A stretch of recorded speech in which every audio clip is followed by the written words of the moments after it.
हाँ जी, good morning. कल पढ़ गए आप लोग? धीरे बाहर आ जाएगी जीभ कहीं, ध्यान रखना चीजों का। बताओ, देख, जमस्टोड कहां का रहने वाला था? राजस्थान। किस रूप में आया था वो?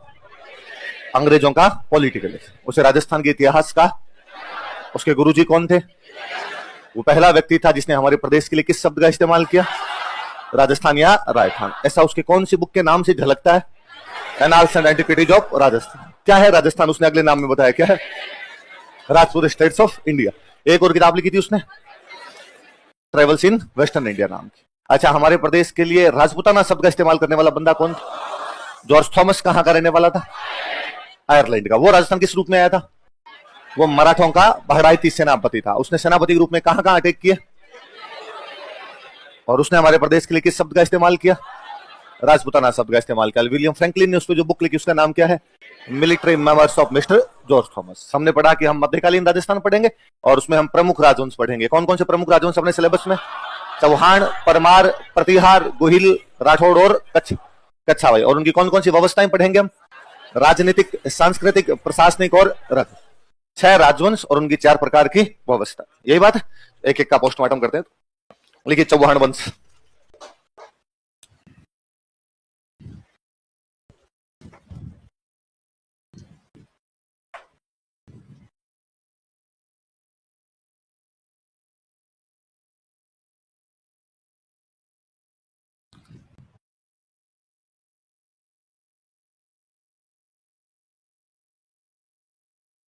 चौहान डायनेस्टी, चौहान वंश। किसी भी वंश, किसी भी डायनेस्टी के बारे में जब हम पढ़ते हैं, पहले एक सवाल है कि लोग कौन थे, कहां के थे, कहां से आए थे, पहले कौन सी जगह पे आए थे। तो एक सवाल बनता है कि चौहानों की उत्पत्ति, ओरिजिन। और एक बनता है कि चौहानों का उत्पत्ति स्थल, कि उनकी उत्पत्ति किस जगह पे हुई थी और उत्पत्ति कैसे हुई थी उनकी। तो कई अलग अलग प्रकार के इतिहासकारों के सिद्धांत होते हैं। अपने जब पढ़ते हैं तो अपने से कंपटीशन में सवाल पूछ लिया जाता है कि ये सिद्धांत किस आदमी ने दिया था, इस सिद्धांत को मानने वाले कौन कौन है, या इस बंदे ने कौन सा सिद्धांत दिया था। तो अपने हेडिंग डालो चौहानों की उत्पत्ति, ओरिजिन ऑफ चौहान्स। चौहानों की उत्पत्ति, ओरिजिन ऑफ चौहान्स।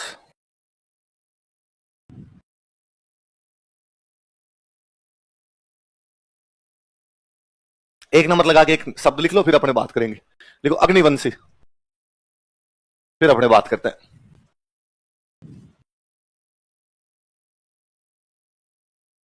अग्निवंशी।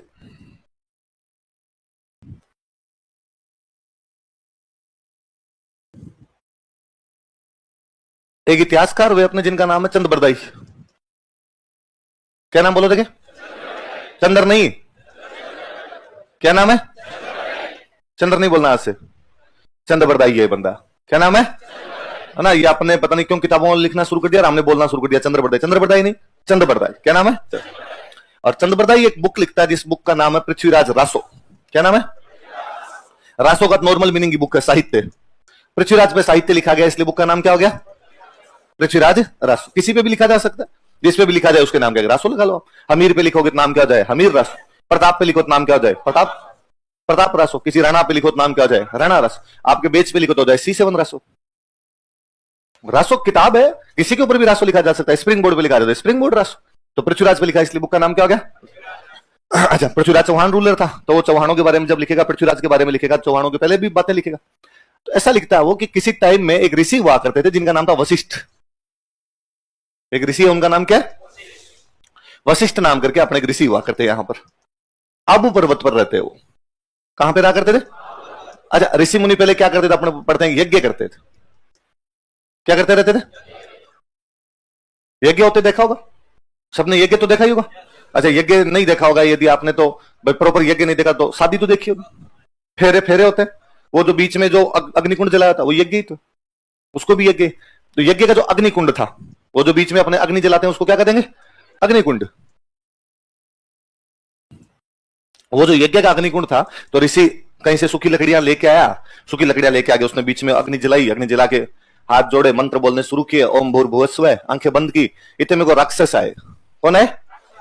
और वो जो अग्नि जल रही थी उसमें पानी फेंक के चले गए। मतलब हम यज्ञ तरह को करने नहीं थे, अपनी क्लास चल रही है, आगे को डिस्टर्ब करने लग जाए उस टाइप का। आगे उस अग्नि के अंदर पानी फेंक के चले गए। ऋषि बेचारा वापस खड़ा हुआ, इस बार वापस वो सूखी लकड़ियां लेके आया कहीं से, एक बार वापस उसने अग्नि जलाई, अग्नि जला के वापस मंत्र बोलने लगा, फिर कोई राक्षस आया, इस बार मिट्टी फेंक के चला गया। और नहीं तो कोई ऋषि के गुदगुदी करके भाग जाए। कुल मिला के ऋषि को यज्ञ कंप्लीट करने नहीं दे रहे थे, तो ऋषि को गुस्सा आता है। और ऋषि को जब गुस्सा आता है तो ऋषि इस बार अग्नि को प्रज्वलित करता है। इस बार अग्नि को प्रज्वलित करने के बाद उसने कहा कि हे अग्नि देवता, क्योंकि ये राक्षस, ये मल्लेच्छ, ये गंदे लोग मुझे तुम्हारा यज्ञ कंप्लीट करने नहीं दे रहे, इसलिए हे अग्नि देवता, मैं चाहता हूं कि तुम तुम्हारी अग्नि से योद्धा उत्पन्न करो। क्या उत्पन्न करो?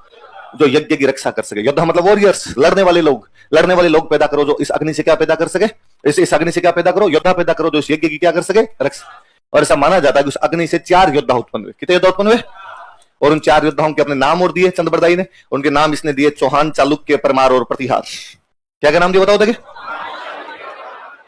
चौहान, चालुक्य, परमार और इसी ने इस बार उनको कहा कि तुम चारों कोनों के अंदर खड़े हो जाओ, पूर्व, पश्चिम, उत्तर, दक्षिण दिशा के अंदर जाके खड़े हो जाओ, मेरे यज्ञ की रक्षा करो। उन चारों ने उन ऋषि की बात मानी, वो चारों कोनों में जाके खड़े हो गए। इस बार जब राक्षस आए तो इन चारों योद्धाओं ने उनको कूट कूट के भगा दिया और ऋषि का जो यज्ञ था वो निर्विघ्न संपन्न हुआ। तो हम कहते हैं कि 4 ऐसे वंश हुए जिनकी उत्पत्ति अग्निकुंड से हुई। किससे हुई? इसलिए अग्निवंशी, इसलिए वो क्या कहलाए? वो 4 वंश कौन कौन से माने जाते हैं? चौहान, चालुक्य, परमार और चालुक्य अपने आजकल नहीं सुनते, आजकल चालुक्यों को बोलते हैं सोलंकी। क्या बोलते हैं? तो जिनको आजकल अपने सोलंकी बोलते हैं, पहले इन्हीं को क्या बोला करते थे? चालुक्य कहा करते थे। किसी टाइम इनका गुजरात पे राज रहा था। चालुक्यों ने कहां पे राज किया था? गुजरात पे राज किया था, महाराष्ट्र पे राज किया था, कर्नाटका पे राज किया था, नीचे की तरफ ढलते हुए उधर राज किया था। अपनी तरफ इनका कोई ज्यादा प्रभाव नहीं रहा। अपनी लड़ाइयां जरूर हुई इन लोगों की तरह अपने वालों के साथ में, पर ज्यादा प्रभाव नहीं रहा। तो कौन कौन से 4 वंश बताओ? देखिए, चौहान, चालुक्य, परमार और प्रतिहार। जिसमें चालुक्य जो है उनको आजकल अपने क्या कहने लगे? ये अपने राजस्थान में नहीं थे। इनका प्रभाव कहां पे रहा है? गुजरात, महाराष्ट्र, कर्नाटक की। इसलिए कल जब अपने सिलेबस पढ़ रहे थे तो उसमें ये 3 तो है, चौहान, परमार, प्रतिहार, चालुक्य नहीं है। कल जो प्रमुख राजवंश लिखवाए उसमें चालुक्यों का नाम नहीं था, क्योंकि अपने यहां पे राज ही नहीं किया। हमने हेडिंग डाला था राजस्थान का इतिहास, और राजस्थान के इतिहास में तो राजस्थान के राजवंश आएंगे, और जब राजस्थान में चालुक्य नहीं थे तो बाद में चालुक्यों को यहां लेना देना नहीं। अपने 3 पढ़ लेंगे, चौहान, परमार और ये सब जो किस्सा है, ये कौन सी किताब का किस्सा है? पृथ्वीराज रास, जो कि किसके द्वारा लिखी गई? चंद्रबरदाई के द्वारा लिखी गई। जो कहता है कौन से ऋषि थे, कौन से पर्वत पे क्या कर रहे थे, और यज्ञ में किससे कितनी जातियां उत्पन्न हुई, कौन कौन से? चौहान, चालुक्य। चालुक्यों को आजकल क्या कहते हैं? और ये अपने राजस्थान में, तो ये कहां कहां पे थे?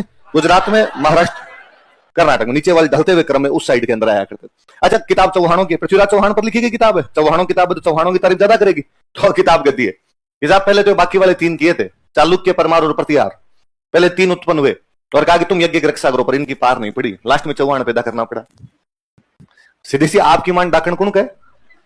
अपनी तारीफें तो की जाएगी, तो कोई पूछेगी इस अग्निकुंड में भी सबसे अंत में कौन सा योद्धा आया था, तो कौन आया था? चौहानों की किताब होगी तो चौहानों को बताएगी। परमार ये किताब लिखवाते तो कहते सबसे लास्ट में परमार था। ये किताब यदि प्रतिहारों की होती तो कहते सबसे लास्ट में कौन आया था? चालुक्य होते तो कहते सबसे लास्ट में कौन आया था? ये बात में इतनी फेमस हुई कि अपने आगे चल के 2 इतिहासकार और हुए। एक जोधपुर के इतिहासकार हुए मुहणोत नैणसी। कौन इतिहासकार हुए? दोबारा नाम पढ़ो देखिए, मुहणोत नैणसी। क्या नाम है? सुनो अब बात, मैं इसलिए पूछ रहा हूं बार बार। इस बंदे का नाम है नैणसी। बंदे का नाम क्या है? मुहणोत इसकी जाति है। मुहणोत इसकी जाति है। नाम क्या है इसका? अपने उल्टा लिखते थे। बंदे का नाम आगे हम पढ़ेंगे बिट्ठू सुज्जा। क्या नाम पढ़ेंगे? बिट्ठू जाति है, सुज्जा नाम है। आगे हम पढ़ेंगे आस्या मोड़जी। आस्या जाति है, मोड़जी। मुहणोत जाति है, नैणसी। एक वंश पढ़ा था हमने बीच में, राठौड़। राठौड़ वंश पढ़ा था। जोधपुर हम पढ़ेंगे तब पढ़ेंगे। जोधपुर में एक वंश हुआ था। वंश कौन सा था? राठौड़। उस जोधपुर वाले राठौड़ वंश के अंदर कोई एक राठौड़ हुआ था, मोहन सिंह। क्या हुआ? जैन धर्म स्वीकार कर लेता है। मोहन सिंह राठौड़ ने जैन धर्म स्वीकार कर लिया। उस मोहन सिंह के जो वंशज है, मोहनोत, मोहन सिंह के वंशज मोहनोत थे। मोहनोत मोहनोत मोहनोत मोहनोत कहते कहते कहां ले आए? मूणोत ले आए। और मूणोतों के अंदर बाद में एक बंदा हुआ, जिस बंदे का नाम क्या था? ये जोधपुर का प्रधानमंत्री था। जोधपुर का साथ में किताबें भी लिखा करता था, तो राइटर भी हो गया, इतिहासकार भी हो गया, और जोधपुर में प्रधानमंत्री की पोस्ट भी रहा था। तो याद रखना कि ये इसका सरनेम है। पहले सरनेम लिखा करते, बाद में क्या लिखा करते ना? नॉर्मली यूं पूछ ले मुहणोत नैणसी में नाम क्या है, तो अपना स्वाभाविक होगा कि मुहणोत नाम है, नैणसी उसकी जाति रही होगी। नहीं, नैणसी उसका नाम है, मुहणोत उसकी। मान लो आप में से किसी का नाम हो रमेश शर्मा, और आप लिखो शर्मा रमेश, बस ये इतना। इंग्लिश में लिखते हैं, इंग्लिश वाले उल्टे लिखते हैं, ये मराठी वाले ऐसे लिखते हैं, गुजराती वाले ऐसे लिखते हैं। तो पहले अपने भी ये सिस्टम था कि पहले सरनेम लगाया करते, बाद में नाम लगाया करते। एक अपने बूंदी के एक और बहुत बड़े इतिहासकार हुए, सूर्यमल मिश्रण। कौन हुए? मिश्रण नहीं, आज के बाद इतना ध्यान रखें कृपया, चंद्रबरदाई नहीं चंद्रबरदाई, मिश्रण नहीं मिश्रण नहीं बोलना मिश्रण। जब आप उनके नाम के साथ मिश्रण लगाते हो तो वास्तव में उनके नाम में मिश्रण कर देते हो। उनका नाम मिश्रण है। क्या नाम है? तो कौन कौन दो इतिहासकार बताओ देखे। मोहनोत नैन्सी और सूर्यमल। सिद्धांत देने वाला बंदा कौन है? चंद्रबरदाई। कौन सी किताब में? कौन से ऋषि? कौन से पर्वत पे? क्या कर रहे थे? और यज्ञ में किससे? अग्निकुंड से। कितनी जातियां उत्पन्न हुई? 4। कौन कौन सी? चौहान, चालुक्य, परमार। इस बात को मानता कौन कौन है? मोहनोत नैन्सी और सूर्यमल। अब कभी क्वेश्चन आएगा कि चौहानों की उत्पत्ति अग्निकुंड से हुई थी या चौहानों को अग्निवंशी माना जाता है, इसको एक कौन सा इतिहासकार स्वीकार नहीं करता है? बोल लिखेगा आपके चंद्रबरदाई, सूर्यमल मिश्रण, मोहनोत नैन्सी, गौरीशंकर हीराचंद ओझा। गौरीशंकर हीराचंद ओझा स्वीकार नहीं। वो कभी क्वेश्चन चेंज करेगा, होगा इनमें से कौन कौन व्यक्ति यह मानते हैं कि चौहानों की उत्पत्ति अग्निकुंड से हुई या चौहान अग्निवंशी राजा थे? फिर ऑप्शन देगा सूर्यमल मिश्रण, चंद्रबरदाई, गौरीशंकर हीराचंद ओझा और दशरथ शर्मा। तो कौन कौन मानते हैं? तो चंद्रबरदाई मानते हैं और सूर्यमल मिश्रण। फिर ऑप्शन होंगे केवल एक व दो, दोनों, 1 2 3 4, इनमें से कोई। तो फिर अपने को भाई केवल वरना होता क्या, जैसे बच्चा पहले हम देखता चंद्रबरदाई, उसको हाँ ये मानते हैं, ये मानते हैं ना, 2 मानते हैं। चंद्रबरदाई तो मानते हैं, साथ में कौन मानते हैं? सूर्यमल मिश्रण भी मानते हैं। कौन मानते हैं? मोड़। अब ये प्री में तो कोई सिंपल सवाल पूछ ले आपसे, प्री के अंदर तो पूछ ले कि अग्निकुंड का सिद्धांत किसने दिया था? कि चंद्रबरदाई ने। कौन सी बुक में दिया था? पृथ्वीराज रासो में। कौन से ऋषि का यज्ञ था? कौन सी जातियां, सबसे लास्ट में कौन सी जाति है और कौन कौन मानता है? मेंस में सीधा पूछ लेंगे अग्निकुंड के सिद्धांत के बारे में क्या जानते हो? क्या पूछ लेंगे? अग्निकुंड के सिद्धांत के बारे में क्या जानते? तो भी वही चंद्रबरदाई की पुस्तक पृथ्वीराज रासो में यह सिद्धांत दिया गया है, जिसके अनुसार ऋषि वशिष्ठ के आबू पर्वत के यज्ञ के अग्निकुंड से पलाने हुए, इसको बाद में इन्होंने स्वीकार कर लिया। पहले बड़ी बात लिखो।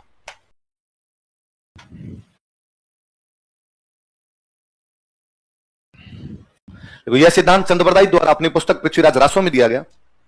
अग्निकुंड का सिद्धांत पूरा लिख लो। अग्निकुंड का सिद्धांत चंद्रबरदाई द्वारा अपनी पुस्तक पृथ्वीराज रासो में दिया गया।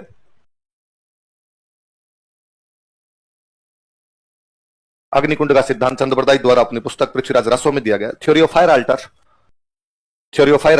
was given by Chandabardai in his book named Prithviraj Raso. Theory of fire altar was given by Chandbardai in his book named Prithviraj Raso. अग्निकुंड का सिद्धांत चंद्रबरदाई द्वारा अपनी पुस्तक पृथ्वीराज रासो में दिया गया। Theory of fire altar was given by Chandbardai in his book named Prithviraj Raso. अग्निकुंड का सिद्धांत चंद्रबरदाई द्वारा अपनी पुस्तक पृथ्वीराज रासो में दिया गया। आगे लिखो, अगली लाइन में लिखो। इस सिद्धांत के अनुसार अकॉर्डिंग टू दिस थ्योरी, इस सिद्धांत के अनुसार अकॉर्डिंग टू दिस थ्योरी, ऋषि वशिष्ठ ने आबू पर्वत पर यज्ञ किया। ऋषि वशिष्ठ ने आबू पर्वत पर यज्ञ किया। सेज वशिष्ठा परफॉर्म्ड यज्ञ on Abu hill. Says Vashishtha performed यज्ञ ऑन आबू हिल। ऋषि वशिष्ठ ने आबू पर्वत पर एक यज्ञ किया। सेज वशिष्ठा परफॉर्म्ड यज्ञ ऑन आबू हिल। ऋषि वशिष्ठ ने आबू पर्वत पर यज्ञ किया। यज्ञ के अग्निकुंड से फ्रॉम फायर अल्टार ऑफ यज्ञ, यज्ञ के अग्निकुंड से फ्रॉम फायर अल्टार ऑफ यज्ञ, यज्ञ के अग्निकुंड से फ्रॉम फायर अल्टार ऑफ यज्ञ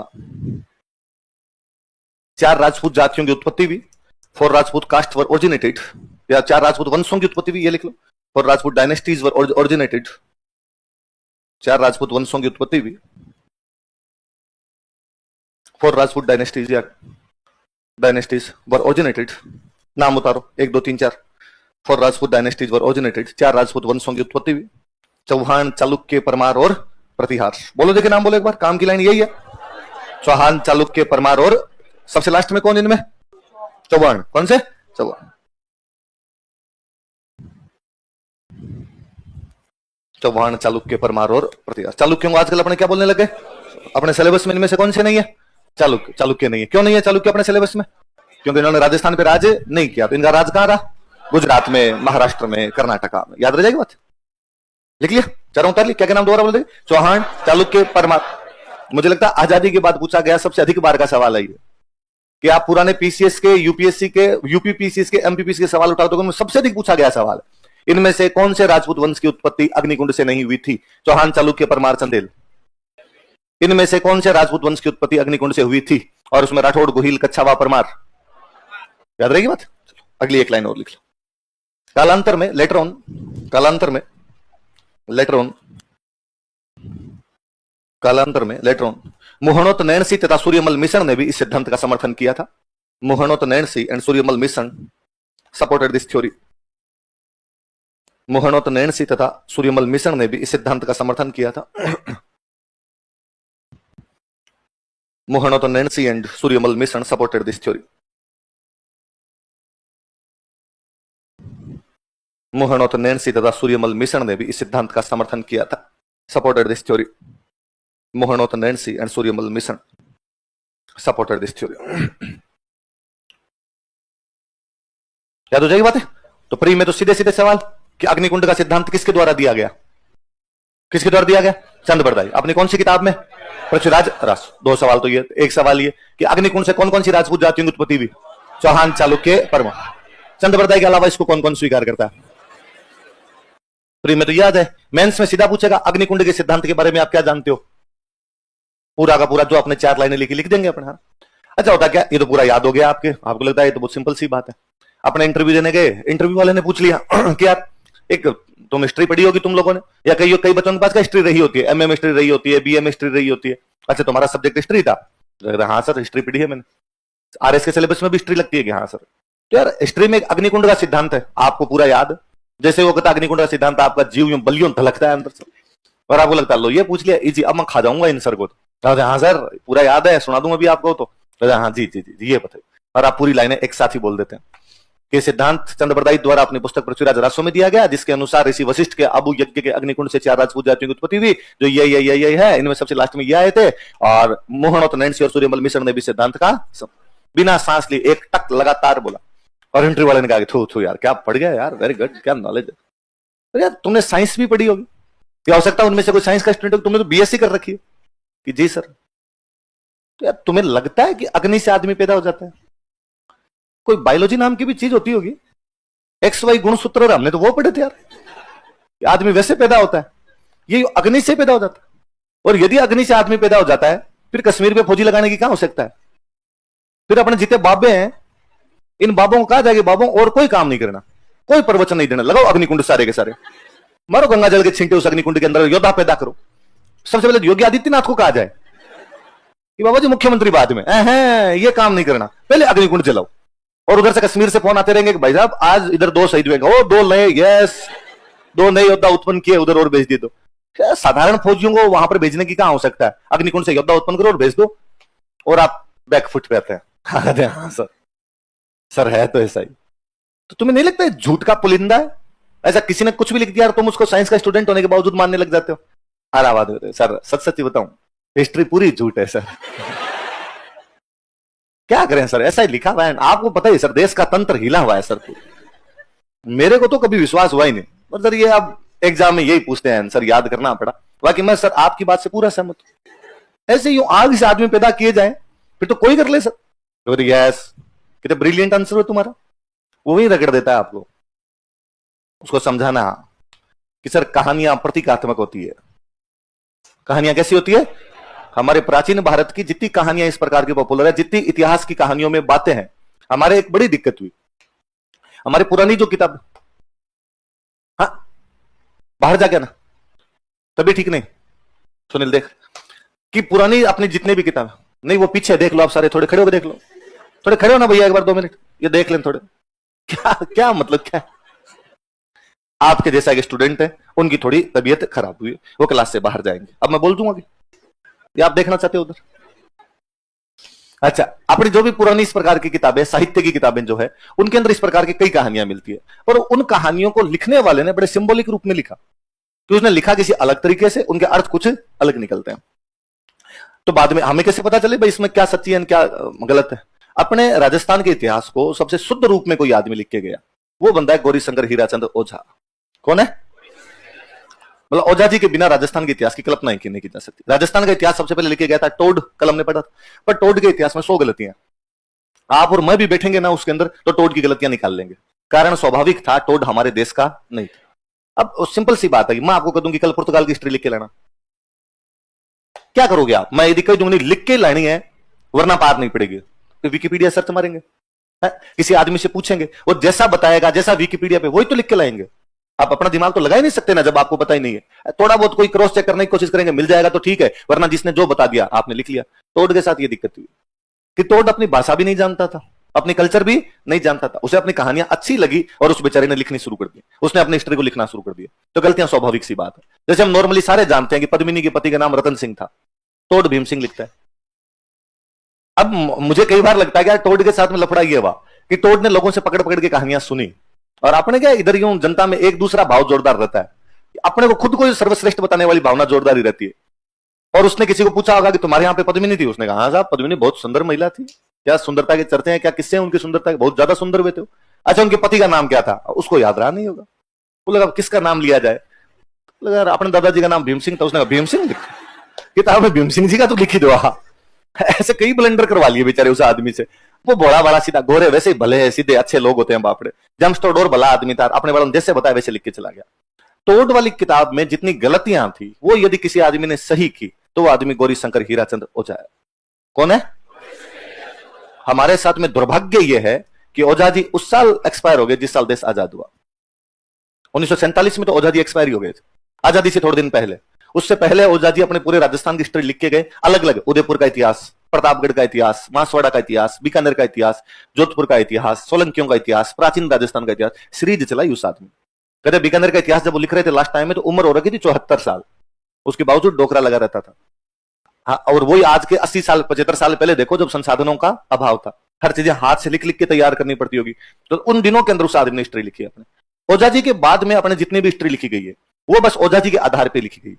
इसलिए जहां कहीं आपको हिस्ट्री की बुक पढ़ोगे उसके अंदर यदि किसी ने रेफरेंस दिया है तो रेफरेंस किसका है? ओझा। बाद में तो सबसे पहले टोड लिख के जाता है, टोड वाली को सही करते हैं तो कौन करते हैं? गौरी शंकर हीराचंद ओझा। बाद में 3 लोगों ने अपनी हिस्ट्री को आगे और लिखा है, त्रिशर्मा, खूब सारा लिखा पर 3 बड़े नाम है, त्रिशर्माज, 3 शर्मा जी, दशरथ शर्मा, गोपीनाथ शर्मा, मथुरालाल शर्मा। कौन कौन शर्मा बताओ? दशरथ शर्मा, गोपीनाथ शर्मा, मथुरालाल शर्मा। कभी इंटरव्यू देने जाओगे तो पूछेंगे आपसे कि राजस्थान इतिहास के 3 शर्मा जी कौन है?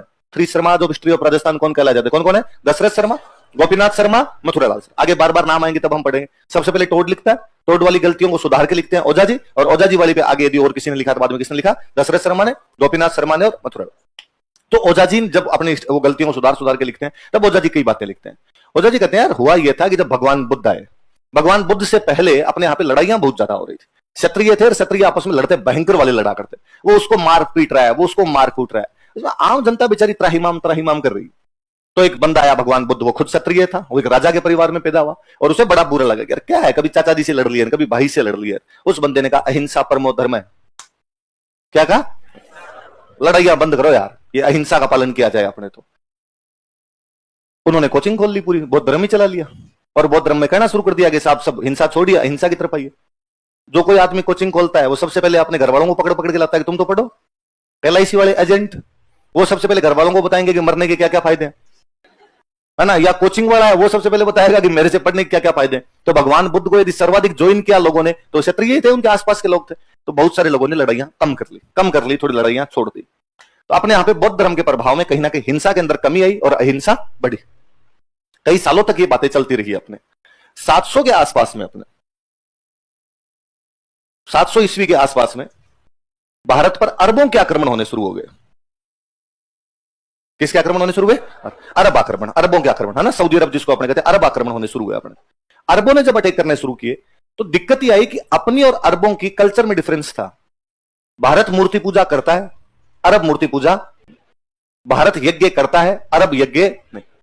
भारत मंदिर बनाता है, अरब मंदिर।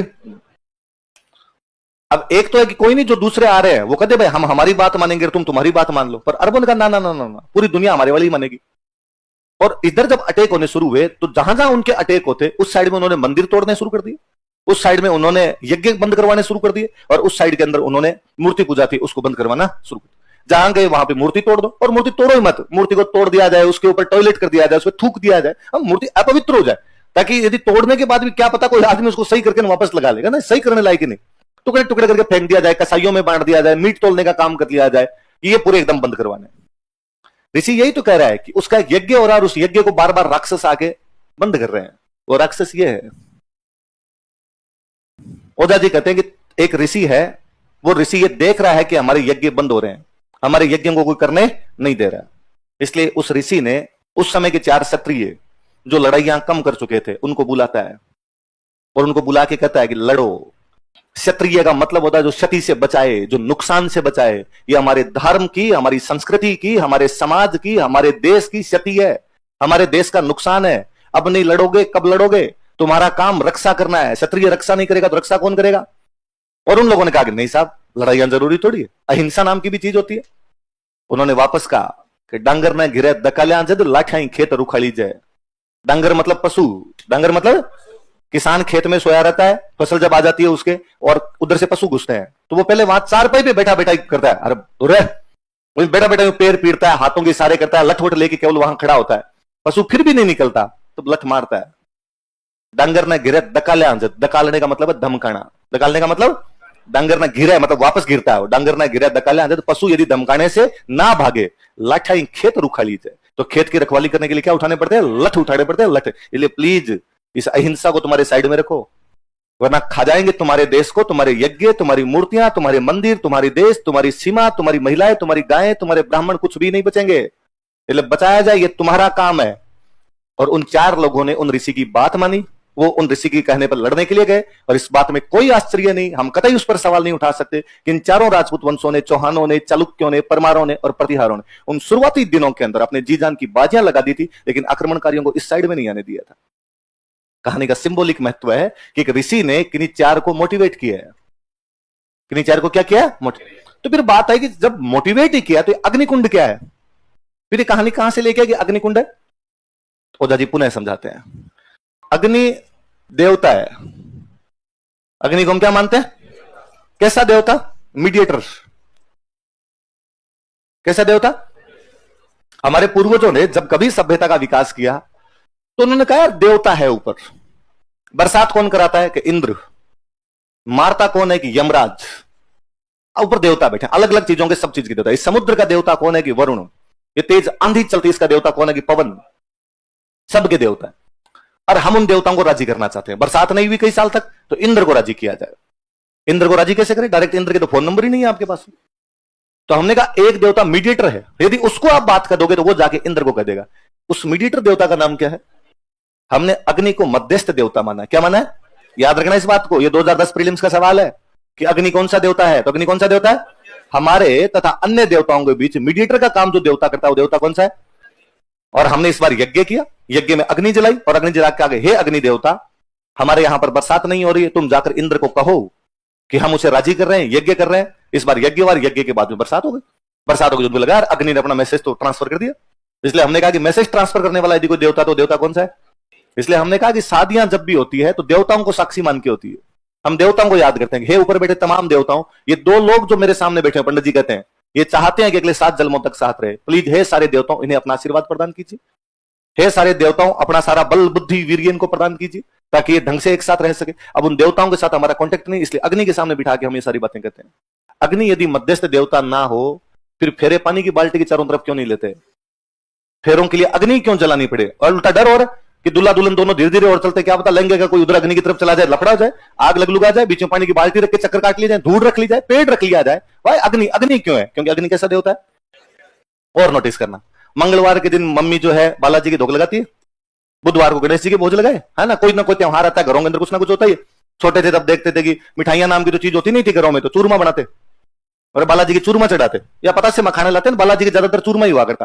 तो चूरमा बनाया मम्मी ने, चूरमा बना के, अब एक तरीका था कि बालाजी की फोटो है अपने घर में और बालाजी की फोटो बालाजी के मुंह पे जाके लगा दो, बालाजी खा, तुम क्या याद रखेगा कि चूरमा लाए थे तेरे लिए। ऐसे नहीं करती मम्मी। मम्मी पहले चूल्हे के अंदर से लाती है अग्नि, धूपिया, खीरे, है वो कोयला लाती है, जलता हुआ अंगारा लाती है और उसको लाके वहां रखती है, बालाजी के सामने रखती है, फिर उसके ऊपर चूरमा चढ़ाती है मम्मी। और तब मम्मी उसके ऊपर चढ़ाने का मतलब है कि हम बालाजी को डायरेक्ट दे नहीं सकते, बालाजी तक डायरेक्ट हमारी कोई भी पहुंचे, इसलिए हे अग्नि देवता, हम तुम्हें चूरमा प्रदान कर रहे हैं, ये जाके बालाजी को देना। ये तुम्हारे लिए नहीं है, किसके लिए? बाला। अच्छा, अग्नि खुद भी केवल मैसेज ट्रांसफर करने वाला डाकिया नहीं है, अग्नि देवता है। इसलिए मम्मी जब उस धूपिये पे भी चूरमा रखती है तो सम्मान, सम्मान पूर्वक, विद रेस्पेक्ट, बाकायदा एक हाथ के हाथ लगा के धीरे से रखती है। ये नहीं कि अग्नि की हमने इज्जत नहीं की और हमने अग्नि कह दिया भाई तू तो केवल मैसेज पहुंचाने काम करता, धूपिया मम्मी ला कर मम्मी ने कहा आ रहा है, तैयार रहना, गोली बनाई, उधर से चूरमे की फेंक दी उसके ऊपर। डर लगता है ना, धूपिया पे हाथ रखते हैं, हाथ जल भी सकते हैं, पर नहीं, उसको भी हमने सम्मान प्रदान किया। हमने कहा नहीं अग्नि देवता है, और मैं कई छोटी सी बात बताऊं तो अग्नि वह देवता है जो जो बाकी देवताओं के पास में लोगों की बातें पहुंचाता है, देवताओं का आशीर्वाद लोगों को दिलाता है। तो एक ऋषि उन 4 लोगों को मोटिवेट करते समय कह रहा है, भाई 4 लोगों ने भी कहा होगा कि साहब इनसे पार कैसे पड़ेगी, ये बाहर वाले आ रहे तो बहुत तगड़े हैं। ऋषि ने कहा चिंता मत करो, मैं तुम्हें देवताओं का आशीर्वाद दिलाऊंगा। और देवताओं का आशीर्वाद कौन दिलवा सकता है? अग्नि। अग्नि के लिए तो अग्निकुंड जलाना पड़े। और मैं सिंपल सी बात बताता हूं, कई बार अखबार की न्यूज पढ़ते हो आप, वर्ल्ड कप का सेमीफाइनल है, भारत न्यूजीलैंड के खिलाफ कल खेले, अखबार की न्यूज आती है कल वर्ल्ड कप के सेमीफाइनल में भारत भिड़ेगा न्यूजीलैंड से।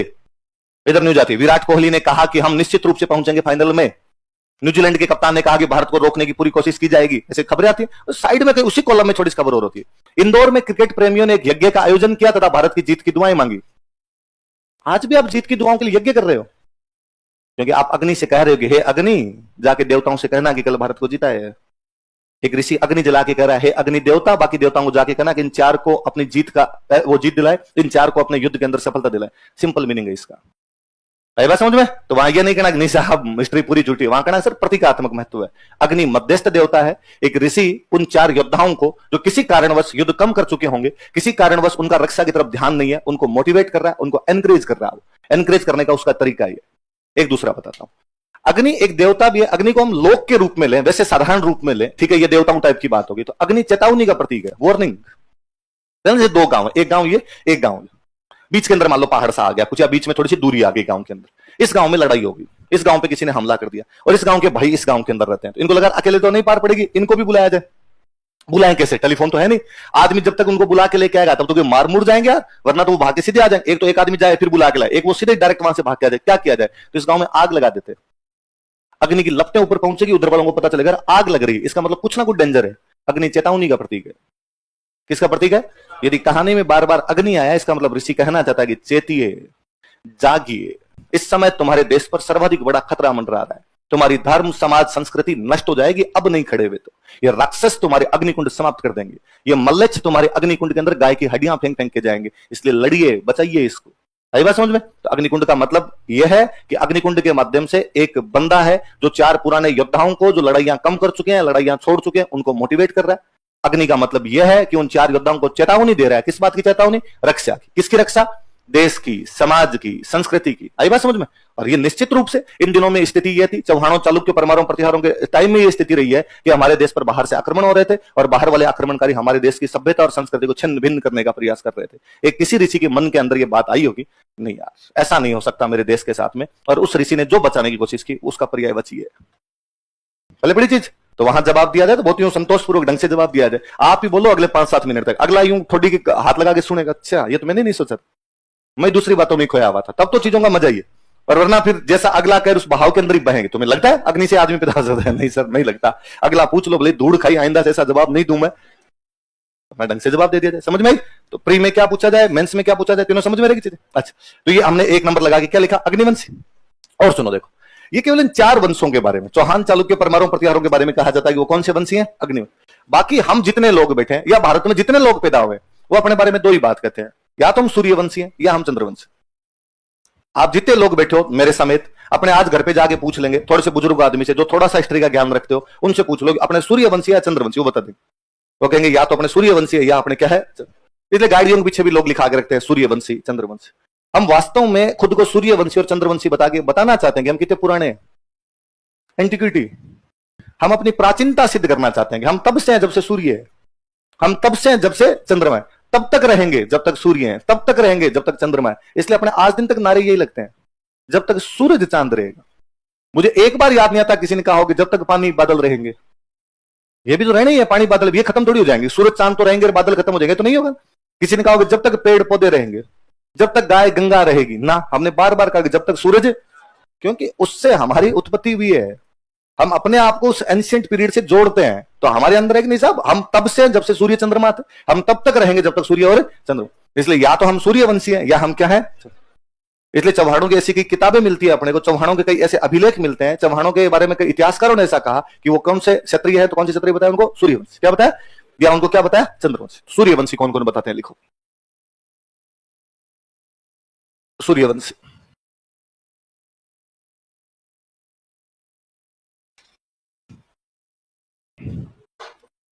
सुनना एक बार, थोड़ा सा बाद में लिख लेंगे हम। अभी एक बुक का नाम याद किया आपने, कौन सी बुक थी? पृथ्वीराज रस। ऐसी एक किताब उस टाइम में और लिखी गई जिसका नाम है पृथ्वीराज विजय। क्या नाम बुक का? लिखना मत, एक बार देखो, केवल 2 मिनट देखो, बाद में अपने उतारेंगे सब। कौन राइटर है कौन नहीं, इस पे कोई ध्यान नहीं देना, हम पहुंच जाएंगे, कल पहुंच जाएंगे कौन राइटर है। एक बार जो टॉपिक उस पर ज्यादा ध्यान दिया जाए। ऐसी एक किताब हो रही जिसका नाम है हमीर महाकाव्य। क्या नाम बुक का? रणथंभौर के एक राजा हुए हमीरदेव चौहान। हमीरदेव चौहान पे बुक लिखी जाएगी तो चौहानों के बारे में जानकारी होगी, और चौहानों के बारे में जानकारी होगी तो उनकी उत्पत्ति के बारे में होगा। हमीर महाकाव्य में लिखा गया कि चौहान जो थे वो कौन से वंशी थे? सूर्यवंश। इसी प्रकार हमीर पर एक किताब लिख दी गई, हमीर रासो। कौन सी किताब लिख दी?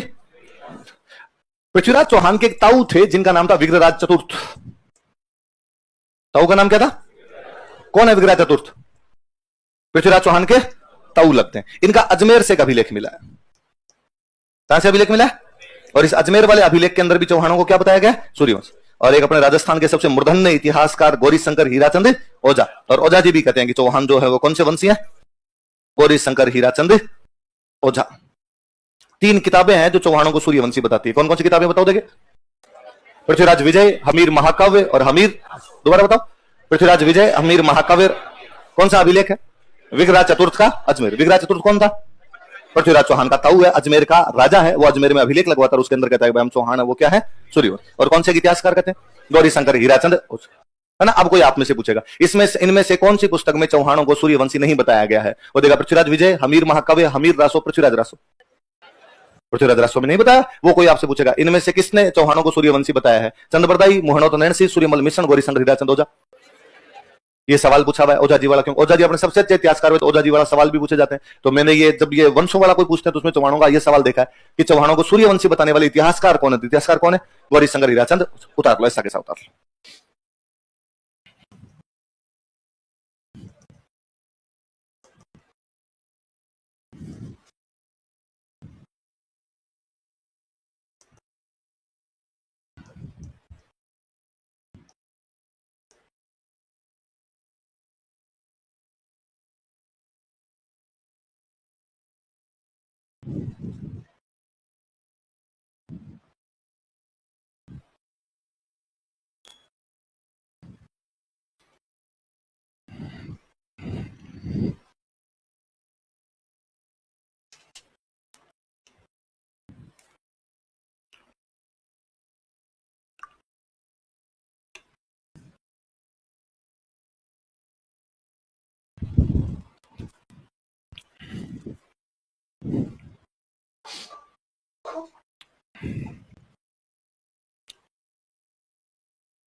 क्या क्या बताओ देखे?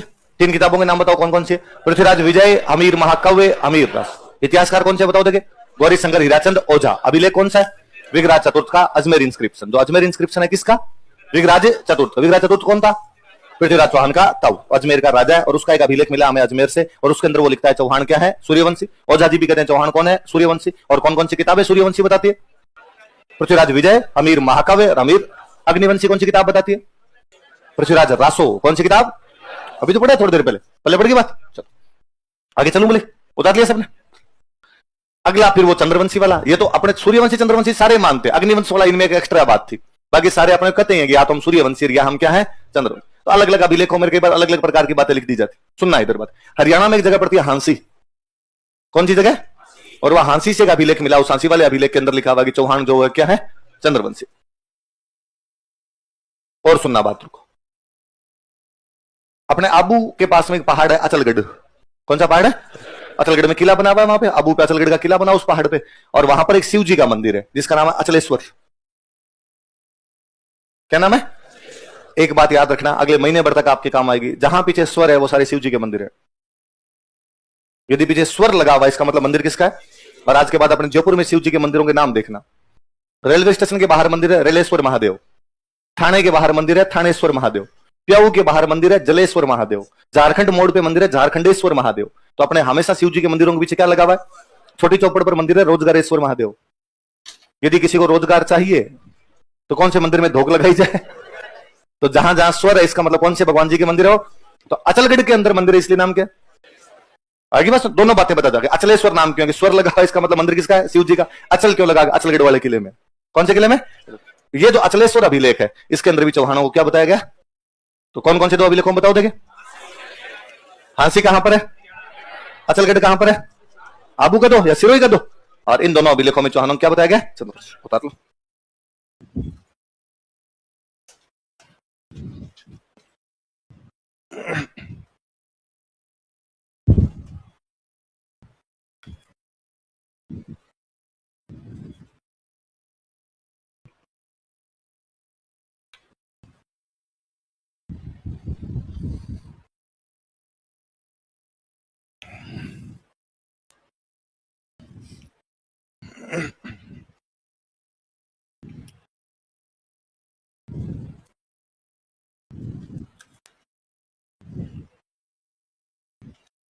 ठीक है, कौन कौन से दो अभिलेख बताओ देखे।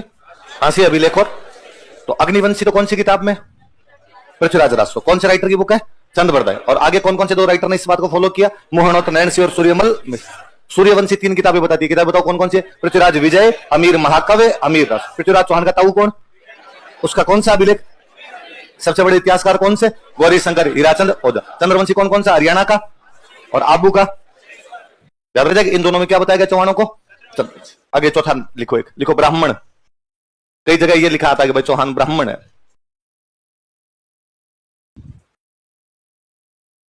कहां कहां से? मैं एक बार लिखता हूं, आप उतारिए, फिर अपने बात करेंगे।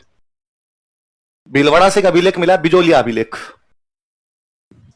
अभी पढ़ेंगे थोड़ी देर में अपने बिजोलिया अभिलेख कब का है, क्या लिखा हुआ है बिजोलिया अभिलेख में, खूब सारी बातें करेंगे।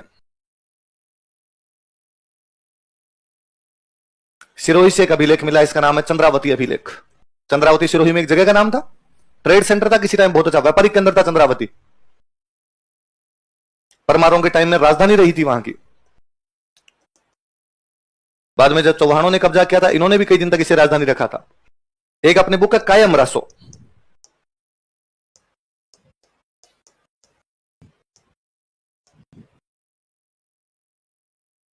और एक अपने इतिहासकार अभी थ्री शर्माद बताए थे मैंने। कौन कौन से बताए थे बताओ देखे। दशरथ शर्मा, गोपीनाथ शर्मा और मथुरालाल। इनमें दशरथ शर्मा, मथुरालाल शर्मा।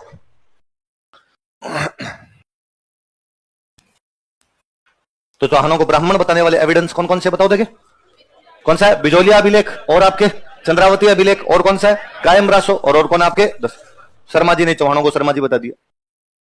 दशरथ शर्मा ने कहा कि चौहान कौन है? ब्राह्मण। तो दो अभिलेख है, कौन कौन से अभिलेख बताओ देखे। बिजोलिया अभिलेख और चंद्रावती। एक बुक है रासो, रासो का मतलब ही साहित्य। पृथ्वीराज पे लिखो तो पृथ्वीराज रासो, हमीर पे लिखो हमीर रासो, कायम पे लिखो। कायम कौन था? अभी पहुंच जाएंगे हम, थोड़ी देर के अंदर बात करेंगे कौन था, इतना केवल पढ़ा जाए। दो अभिलेख कौन कौन से बताओ। बिजोलिया अभिलेख और चंद्रावती। बुक कौन सी? कायम रासो। हिस्टोरियन कौन से?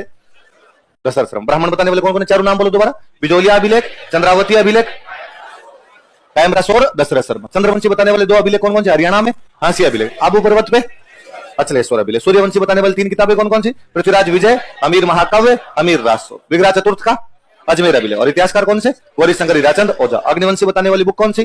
पृथ्वीराज रासो। किसकी है? चंद्रबरदाई। आगे फॉलो कौन करता है इसको? मोहनोत नैणसी और सूर्यमल। अब ये लो ब्राह्मण वाली बात, मैं थोड़ा टिकता हूं, रुकता हूं, मैं थोड़ी और बात बताता हूं। अपने खूब सारे राजवंशों के बारे में बात की गई कि ये जो राजवंश है ये पहले ब्राह्मण थे।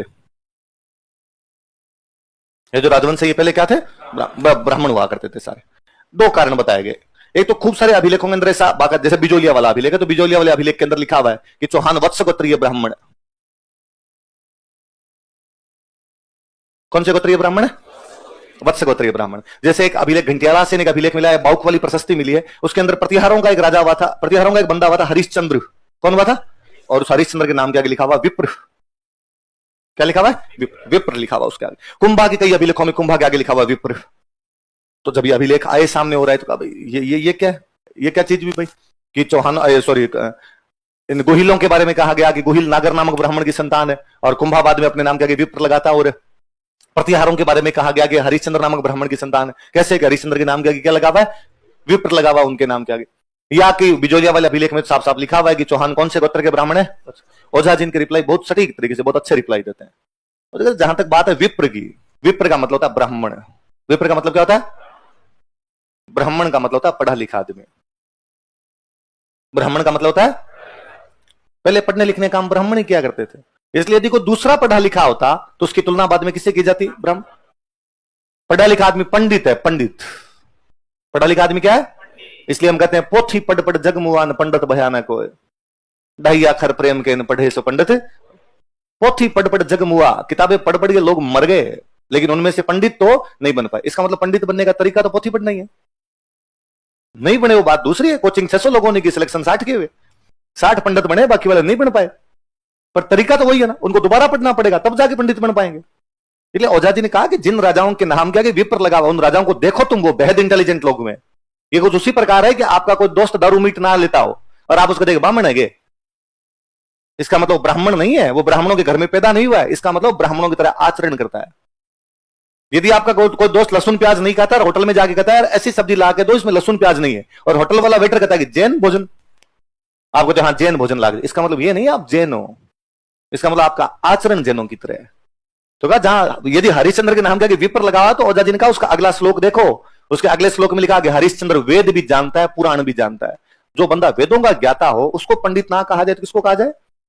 तो ये जो विप्र लगे हुए इसका मतलब ये कदापि नहीं है कि आप इनको ये कहना शुरू कर दो कि ब्राह्मण। इस विप्र का मतलब केवल इतना है कि वो इंटेलिजेंट बंदा हुआ है, वो ज्ञानी आदमी रहा है, उसको वेद पुराणों का क्या रहा है? ज्ञान।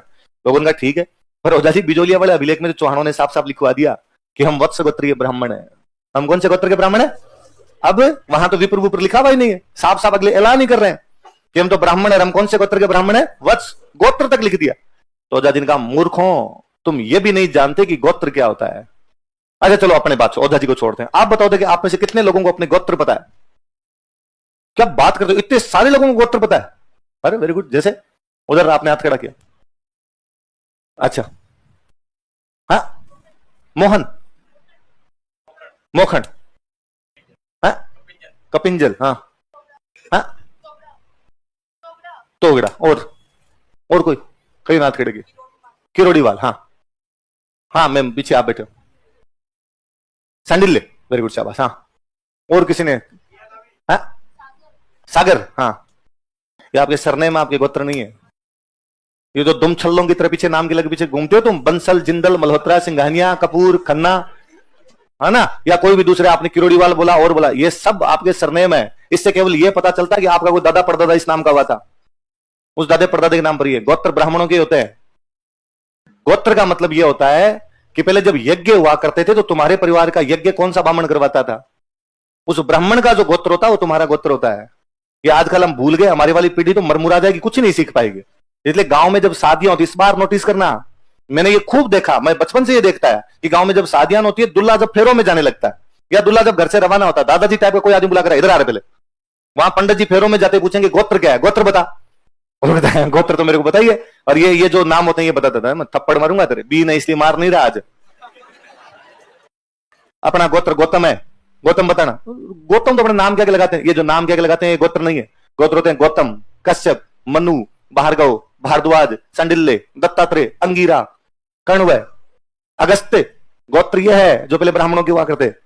आज भी कोई बड़ा यज्ञ होता हो, उस यज्ञ में सुनना यज्ञ हो रहा है, पंडित जी बैठे हैं, आगे 1000 लोग बैठे हैं, और पंडित जी कहेंगे अगला मंत्र बोलने से पहले सभी लोग मन ही मन अपने गोत्र का उच्चारण करेंगे।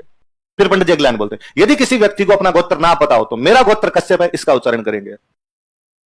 बिना गोत्र के मंत्र नहीं बोले जाते। तो यदि मुझे मेरा गोत्र पता है कि मेरा गोत्र कश्यप है तो मैं कश्यप बोल कर आगे मेरा मंत्र बोल लूं, और यदि मेरा गोत्र नहीं पता तो पंडित जी ने बताया मेरा गोत्र वत्स है, वत्स बोलो। पंडित जी ने बताया मेरा गोत्र गौतम है, गौतम बोलो। इसलिए कई बार एक ही वंश के गोत्र अलग अलग हो जाते। हो सकता है शुरुआत में यज्ञ करवाने वाले जो पंडित जी रहे वो गौतम गोत्र के थे, आगे चल के बाद में आपको गौतम गोत्र का पंडित जी नहीं मिला, आपको यज्ञ करवाने थे, आप कश्यप वाले को लेके आगे वाली पीढ़ियों का आपका गोत्र क्या हो गया? कश्यप हो गया। इसलिए ओझा जी ने बहुत पूरा रिसर्च पेपर लिखा ओझा जी ने इस पे कि गोत्र क्या होते हैं, गोत्र कैसे चेंज हो जाते हैं। तो उन्होंने कहा ये यज्ञों के टाइम में आवश्यकता पड़ा करती थी, जब यज्ञ किया करते थे तब गोत्र हुआ करते थे, वो गोत्र ब्राह्मणों के हुआ करते। और मैं रिसेंट का एक एग्जांपल देता हूं, पिछले चुनाव के पहले 2019 वाले जो लोकसभा चुनाव थे उससे पहले राहुल गांधी पुष्कर है, अखबार का एक बड़ा चर्चित किस्सा है वो।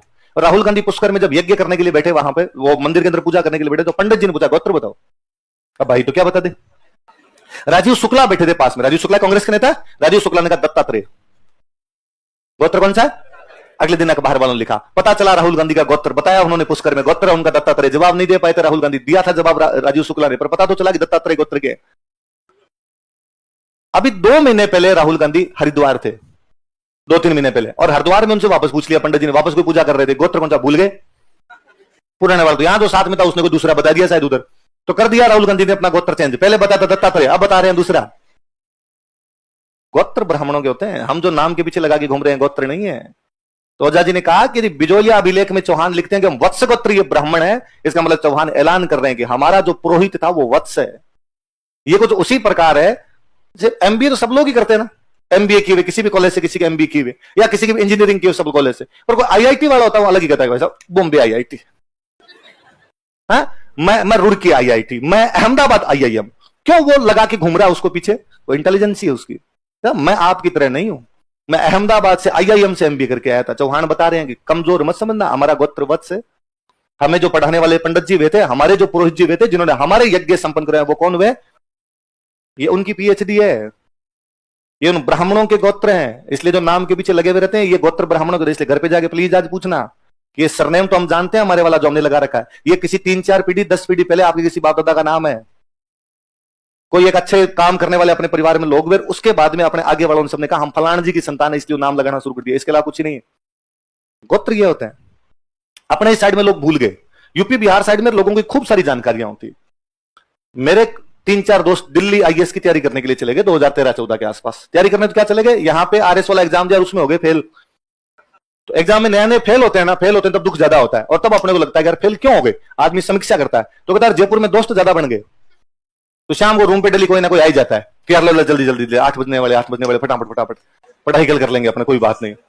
तो इधर अपने पंगे थोड़े ज्यादा होने लग गए। किसी दोस्त का और फोन आ जाता है, वहां जा यहां जा, तो यार ये लोग ज्यादा परिचित है। कोई गांव से फोन आ जाता है, एसएमएस में खून देने के लिए जा। कोई दोस्त का फोन आ जाता है कि मेरे रेलवे का एग्जाम है, मैं आया हूं सिंधी कैंप मिलने के लिए। इससे अच्छा किसी ऐसी जगह जाके रहते हैं जहां कुछ जाने ही नहीं। तो चले गए दिल्ली का कोचिंग करोगे, अरे कहना कोचिंग नहीं करें, कोचिंग तो पढ़ा लिया जितने पढ़ने थे, अब तो रूम लेके और रहेंगे और लाइब्रेरी में जाके पढ़ेंगे। तो जयपुर पढ़ लोगे, नहीं यार जयपुर तेरे को पता ही है कोई ना कोई आगे तंग करेगा। ठीक है, एक बार मैं भी उनके पास मिलने के लिए चला गया। तुम दिल्ली भी चले जाओगे, कौन से छोड़ेंगे तुम्हें वहां, शनिवार तो दिल्ली में भी तो आते ही है। तो अपने चले गए उधर, मैं गया तो उन्होंने अपने दोस्तों से मिलाया हमें कि ये दोस्त, वो एक अपार्टमेंट मेरे सामने वाले अपार्टमेंट में कुछ लड़के रहे हरियाणा के और यूपी के।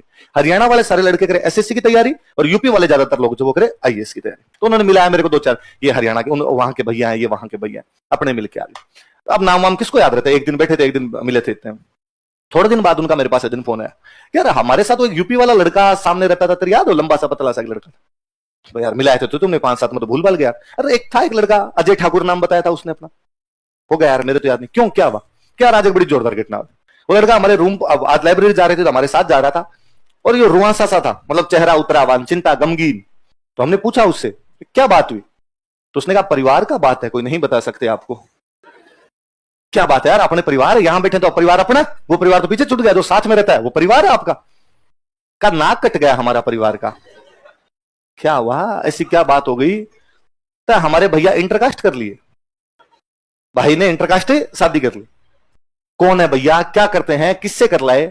क्या इंटरकास्ट भी कर लेते तो क्या पता थोड़ा चलाते। इंटर रिलीजियस कर लिए हैं, धर्म ही छोड़ दिए हैं, दूसरा धर्म का लेके आ गए हैं।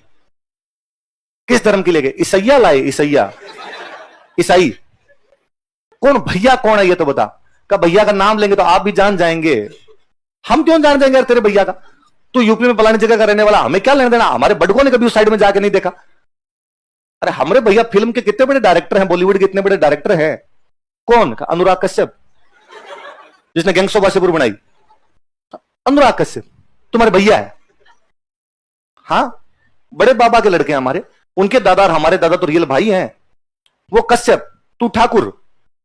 कैसे? वो कश्यप ब्राह्मण है, तू ठाकुर लगाता नाम क्या, तू क्षत्रिय है। किसने कहा कि वो ब्राह्मण है? वो भी तो ठाकुर है, उनका नाम अनुराग ठाकुर है। तो कश्यप क्यों लगते? गोत्र है हमारा। कश्यप ब्राह्मणों का गोत्र होता है। भैया इतना नहीं जानते, कैसे होता है? हमारा गोत्र है। उन्हीं दिनों अनुराग कश्यप ने कल्कि कोचलिन से शादी की थी। कल्कि कोचलिन एक हीरोइन है, ये जवानी है दीवानी मूवी किसी ने देखी हो तो दीपिका पादुकोण के अलावा जो सेकंड लीड वाली लड़की हो कल्कि कोचलिन, केरला की ईसाई है। और उन्होंने मेरे कहा यार आज वो ऐसी बहकी बहकी सी बातें कर रहा था, मैंने कोई लोड लिया नहीं, मैं यार हो गया अगर तुम्हारा कोई मैटर है। अब वो मेरे वाला दोस्त उसको अक्सर छेड़ते रहते कि कोई मूवी हुई लगती, वो कहते तेरे तो भाभी साहब भी फिल्मों में है, भैया भी फिल्मों में है, टिकटों का जुगाड़ तो करवाते 2-4। कल की कोचलिन की मूवी होती है, तेरे भाई साहब की मूवी लगी हुई है, आज तो देख ले। और वो लड़का उतना ही फ्रस्ट्रेट होता कि नाम मत लीजिए, पूरे गांव में नाम कटवा दिए हैं। पर बाबा ने भी पूरा धमकी दिया है कि गांव में तो कोनो पैर नहीं रखने देंगे। और गांव में आ गए, गांव में तो आना पड़ेगा। तो मेरे दोस्तों का गांव क्यों आएगा, किस लिए आएगा, अगला बॉम्बे बेटा ढंग से सेटल है। कहा देवी के मंदिर तो आएंगे ना, एक बार दुल्हा दुल्हन को फेरी लगाने के लिए तो आना पड़ेगा, कैसे आप आएंगे मंदिर में। कहा यार कौन मंदिर आता है, ये मंदिर नहीं आते उसके। पर वो हमेशा वो इस प्रकार की बातें करता कि परिसर पूरा बनाए हैं हम। थोड़े दिनों बाद में अनुराग कश्यप का कल की कोचलिन का तलाक हो गया। उनकी शादी साल भर भी नहीं चली थी, साल भर से पहले पहले तलाक हुआ। तलाक हुआ तो वो लड़का मिठाई लेके आया। कहे थे ना दबाव बहुत बड़ा चीज होता है, सामाजिक दबाव भी तो होता है ना। कोई छोड़ दिया ना इस सैया को, ऐसे कैसे कर लेंगे दूसरे धर्म के अंदर शादी। उन मेरे दोस्त ने उस दिन वापस मेरे को शाम को फोन किया, यार आज हमने बिठा के, उस दिन तो मजाक था, आज हमने फिर पूछा कि वास्तव में अनुराग कश्यप तेरा भाई है, तू तो सीरियस ले रहा है इस बात। उसने कहा हाँ, उनके पिताजी का नाम ये, मेरे पिताजी का नाम ये, उनके दादाजी का नाम ये, मेरे दादाजी का नाम ये, उनका परदादा मेरे परदादा जी सेम है, वहां से वो 3 पीढ़ियां लग हुई। तू यार ये ठाकुर कैसे, वो कैसे, तो वो भी तो ठाकुर है, तो कश्यप तो मैं भी कश्यप हूं, 2 कैसे हो सकते हैं। हमारे राजस्थान में कश्यप मतलब ब्राह्मण है, तो यार ये गोत्र है हमारे। उनका यार ये कैसे। तब मैंने उनको वापस कहा कि यार ओझा जी अपने वाले बुक में लिखते हैं कि गोत्र ब्राह्मणों के होते हैं, इसका मतलब अपने राजस्थान वाले लोग इन बातों को छोड़ चुके हैं, यूपी वाले अब भी लगा रहे हैं। फिर मैंने उनके नोटिस करने शुरू किए। यूपी में पहले एक एमएलए था संगीत सिंह सोम, सोम ब्राह्मणों की जाति होती है, वो ठाकुर है वहां का, नाम क्या कि सोम लगा रहा है। मैंने कई एक दिन एक फेसबुक पे एक बंदे के नाम क्या कि गौतम देखा, मेरा पड़ा हुआ था कि यहाँ राजस्थान में राठौड़ों का गोत्र गौतम है। मैंने उस बंदे से पूछा गौतम क्या है तेरे पीछे, उसने कहा गोत्र है। मैं यूपी का हूं, मेरा ये गोत्र है। गोत्र ये नहीं है जो आप और मैं नाम के पीछे लगा के घूम रहे हैं। गोत्र वो है जो हमारे पुरोहितों के थे, गोत्र वो है जो यज्ञों के समय बोले जाते हैं, गोत्र वो है जो ब्याह में पंडित जी पूछेंगे। इसलिए प्लीज अपने गोत्र याद रखना, वरना पंडित जी कुछ नहीं करेंगे। पंडित जी पूछेंगे दूल्हा दुल्हन अपने गोत्र बताइए, आप कहोगे बंसल जिंदल, तो भाई ये याद है अपने को, तो जो याद है वो बोलेंगे। और पंडित जी कहेंगे गोत्र ये नहीं होता है, क्या वर और वधू को अपने गोत्र पता नहीं है, आप वापस मुंह लटकाओगे, शादी में ज्यादा बहस भी नहीं कर सकते। आपको नहीं पता है तो मेरा गोत्र वत्स है, मेरा गोत्र भारद्वाज है, मेरा गोत्र कुछ भी सांडिल्य है, और आप मेरे गोत्र का प्रयोग करते हुए आगे मंत्र बोलिए। पंडित जी 2 मिनट में सबके गोत्र चेंज कर देंगे, दूल्हा दुल्हन दोनों के। तो याद रहे कि आज घर पे जाके पूछना है कि अपने गोत्र क्या क्या है। तो ओझा जी ने लिखा, जब ये लिखा वत्स गोत्रीय ब्राह्मण है, इसका मतलब वो कह रहे हैं कि हमारा जो पुरोहित था, जो हमारे यज्ञ करवाता था, वो कौन है। जब कहीं कहीं लिखा हुआ है कि वो विप्र है, इसका मतलब इंटेलिजेंट, इसका मतलब क्या है। तो उन्होंने कहा ओझा जी ने कहा इसी बातों के आधार पर इस प्रकार की बचकानी बातें मत करो यार। अच्छा, ये 4 सिद्धांत तो सीधे सीधे हुए कि भाई अग्निवंशी कौन बताता है, सूर्यवंशी कौन बताता है, चंद्रवंशी कौन बताता है, और कौन सा वो आपके। फिर आया जेमस्टोड। जेमस्टोड में मैं बताता हूं ओरिजिनल क्या है। ये सारे फॉरेनर है, ये सारे विदेशी है। उसने कहा ये यहाँ के है ही नहीं, तुम कहा सूर्यवंशी अग्निवंशी में लगे हुए हो, ये यहाँ के नहीं है, सारे कहां से आए थे, फॉरेन से आए थे। और टोड ये बात कह के गया कि ये विदेशी है। सुनना देखो बात, कौन कौन कह के गया। जेम्स टोड बोल के गया। जेम्स टोड की जीवनी लिखने वाला आदमी था बाद में विलियम क्रुक, कौन था वो, ये बोल के गया। और बाद में एक बंदा हुआ विंसेंट स्मिथ, अभी स्मिथ ही लिखते हैं ज्यादातर, तो अपने ये याद रखना। इस बंदे ने भी ये कहना शुरू किया। विलियम क्रुक तो वही था जिसने जेम्स टोड की जीवनी लिखी थी। इन लोगों ने चौहानों को क्या बताया, विदेशी बताया। उतारो एक बार, फिर मैं थोड़ी और बात करता हूं। विदेशी लिखो, लिखो जेम्स टोड, विलियम क्रुक और विंसेंट स्मिथ, या वी स्मिथ लिख लो। फॉरेनर।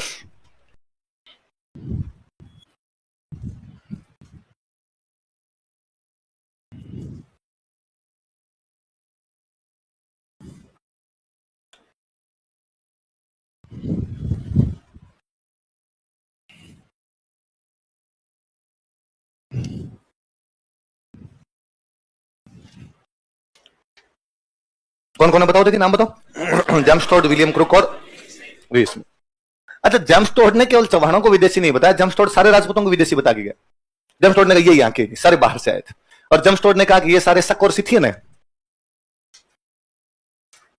किसी टाइम में भारत में मध्य एशिया की तरफ से एक जाति आई थी, शक और सिथियन। कौन सी जाति आई थी, हम शक कहते हैं, इन्हीं को सिथियन, चाइनीज लैंग्वेज में इन्हीं को सिथियन कहा गया, तो इन्हीं को शक भी बोल सकते हो, इन्हीं को क्या बोल सकते हो, सिथियन। और टोड ने कहा कि यहाँ के जो भी राजपूत है वो कौन है, शक और सिथियन। शक और सिथियन बाहर से आए थे, विदेश से आए थे, इसलिए यहाँ के राजपूत क्या है, विदेश। ये खूब बार क्वेश्चन पूछा हुआ कि जेम्स टोड राजपूतों को क्या बताता है, शक और सिथियन। राजपूतों को विदेशी बताने वाला इतिहासकार कौन है, तो कौन है, जेम्स। हुआ क्या देखो मैं बताऊं। और ये देखो तीनों विदेशी है,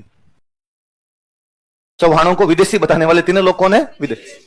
लफड़ा ये हुआ कि जब अंग्रेजों ने भारत पे राज किया तो भारत में लोगों ने विरोध किया। तो अंग्रेजों ने पूछा विरोध किस बात का, तुम हमारे खिलाफ क्यों पड़े हो। तो भारत वालों ने कहा यार तुम बाहर से आकर हमारे पे दादागिरी करोगे, हमारे पे राज करोगे, विरोध ही तो करेंगे। तो अंग्रेजों ने एक थ्योरी दी, और अंग्रेजों ने कहा कि भारत के लोगों ने भारत में कभी राज किया ही नहीं, भारत के लोगों ने कभी भारत में राज, तो सब हमारे जो राज करने वाले लोग थे वो कौन थे, उसने कहा सारे विदेशी थे। क्या बात करते हो, कैसे। तो उन्होंने कहा हम बता देते हैं आपको। आपकी सभ्यता कहां से शुरू होती है? तो हमने कहा ऋग्वेद। तब अपनी सभ्यता कहां से शुरू होती थी? ऋग्वेद। सिंधु घाटी सभ्यता का पता नहीं था तब तक लोगों को, तो ऋग्वेद से शुरू होती है। ऋग्वेद में किन लोगों का वर्णन है? कि आर्यंस। किनका वर्णन है? वो कहां से आए? तो अंग्रेजों ने सिद्धांत दिया कि मध्य एशिया से। कहां से? ये मैक्स मुलर का सिद्धांत है। किसका सिद्धांत है? मैक्स मुलर ने कहा कि आर्यंस कहां से आए? मध्य एशिया। अब सुनना, मैक्स मुलर जर्मन था। मैक्स मुलर कौन था? वो जिंदगी में एक बार भी इंडिया नहीं आया। जर्मनी में बैठ के एक आदमी ने घोषणा की कि आर्यंस मध्य एशिया से आए थे, अपने अब तक ढो रहे हैं। एक आदमी जिसने जिंदगी में कभी भारत का मुंह नहीं देखा, वो आदमी बोल के गया कि भारत में आर्यंस थे। आर्यंस भारत के नहीं थे, वो कहां के थे? मध्य एशिया के थे। उनका भारत से कोई लेना देना नहीं। अब अपने बारे में चल ठीक है, मान लिया। बाकी का ये बताओ, तुम्हारे शक, कुषाण और हूण ये कौन थे? ये भी तो बाहर से आए थे। ठीक है, फिर का अरब। हमने कहा अरब को तो हम जानते हैं, अरब से आए थे। तुर्क, हाँ, के तुर्क भी बाहर से आए थे। अफगान, के अफगान भी बाहर से आए। मुगल, मुगल भी बाहर से आए। पुर्तगाली, हाँ, वो तुम्हारी तरफ से आए। डच, के वो भी बाहर से आए। हम आ गए। जब इतने सारे आए थे और उनका तुमने विरोध नहीं किया, तो हमारा विरोध किस बात का? तो अपने वाले किसी ने कहा तो फिर हम क्या करते थे? जब राज बाहर वाले लोग कर रहे थे तो हमने कौन सी ड्रीम 11 की टीम बनाई है? हम बेटे बेटे क्या कर रहे थे? तो अंग्रेजों का, अरे तुम बहुत महान लोग थे यार, तुम ये राजवाज करने जैसे तुच्छ काम नहीं करते थे, तुम रिसर्च करते थे। तुम्हारे लोग थे वो जंगलों में जाके बैठते और रिसर्च करते, इसलिए तुम्हारे लोग ऋषि है। रिसर्च करते इसलिए क्या है?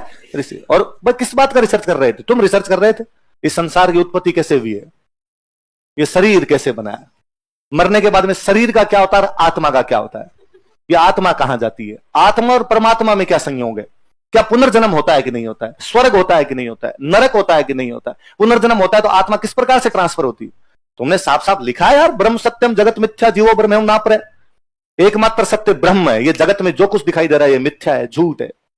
तुम्हारा 7 बजे जल्दी उठ के आना, ये सीटें ढूंढना, कोचिंग करना, मेरा तुम्हें पढ़ाना, इसमें कुछ भी सब झूठ है, झूठ, ये एक सपना है। तुम्हारे शंकराचार्य ने कहा कि ब्रह्म सत्यम जगत मिथ्या, एकमात्र सत्य भगवान है, जगत में जो कुछ दिखाई दे रहा है वो क्या है? मिथ्या।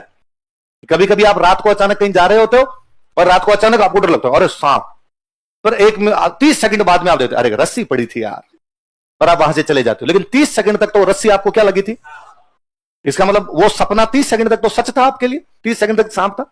कभी कभी रात को आप एक सपना देखते हो और सपने में देखते हो कि आपके पीछे ट्रक भाग रहा है और आप दौड़ रहे हो, मम्मी बचा लो, मार देगा आज ये, और 15 मिनट बाद आपकी आंख खुलती है, आंख खुलती है, आप देखते हो कि नहीं, चारपाई पे हूं, मेरे पीछे कोई ट्रक नहीं है, पर आप देखते हो कि आप शर्ट पूरा गीला है, पसीना पसीन हो, आपका गला सूख रहा है, जैसे वास्तव में भाग के और आप पानी पीते हो। इस 15 मिनट तक आपका सत्य क्या था? कि ट्रक पीछे दौड़ रहा है। एक सपना 30 सेकंड में टूट गया, एक सपना 15 मिनट में टूट गया। ये थोड़ा बड़ा सपना है, ये मेरी मम्मी, ये मेरे पापा, ये सर, हम पढ़ाई कर रहे हैं, हम आरएस लगेंगे, हम इसमें कुछ भी, ऐसा शंकराचार्य कहते हैं। ऐसा कौन कहते हैं?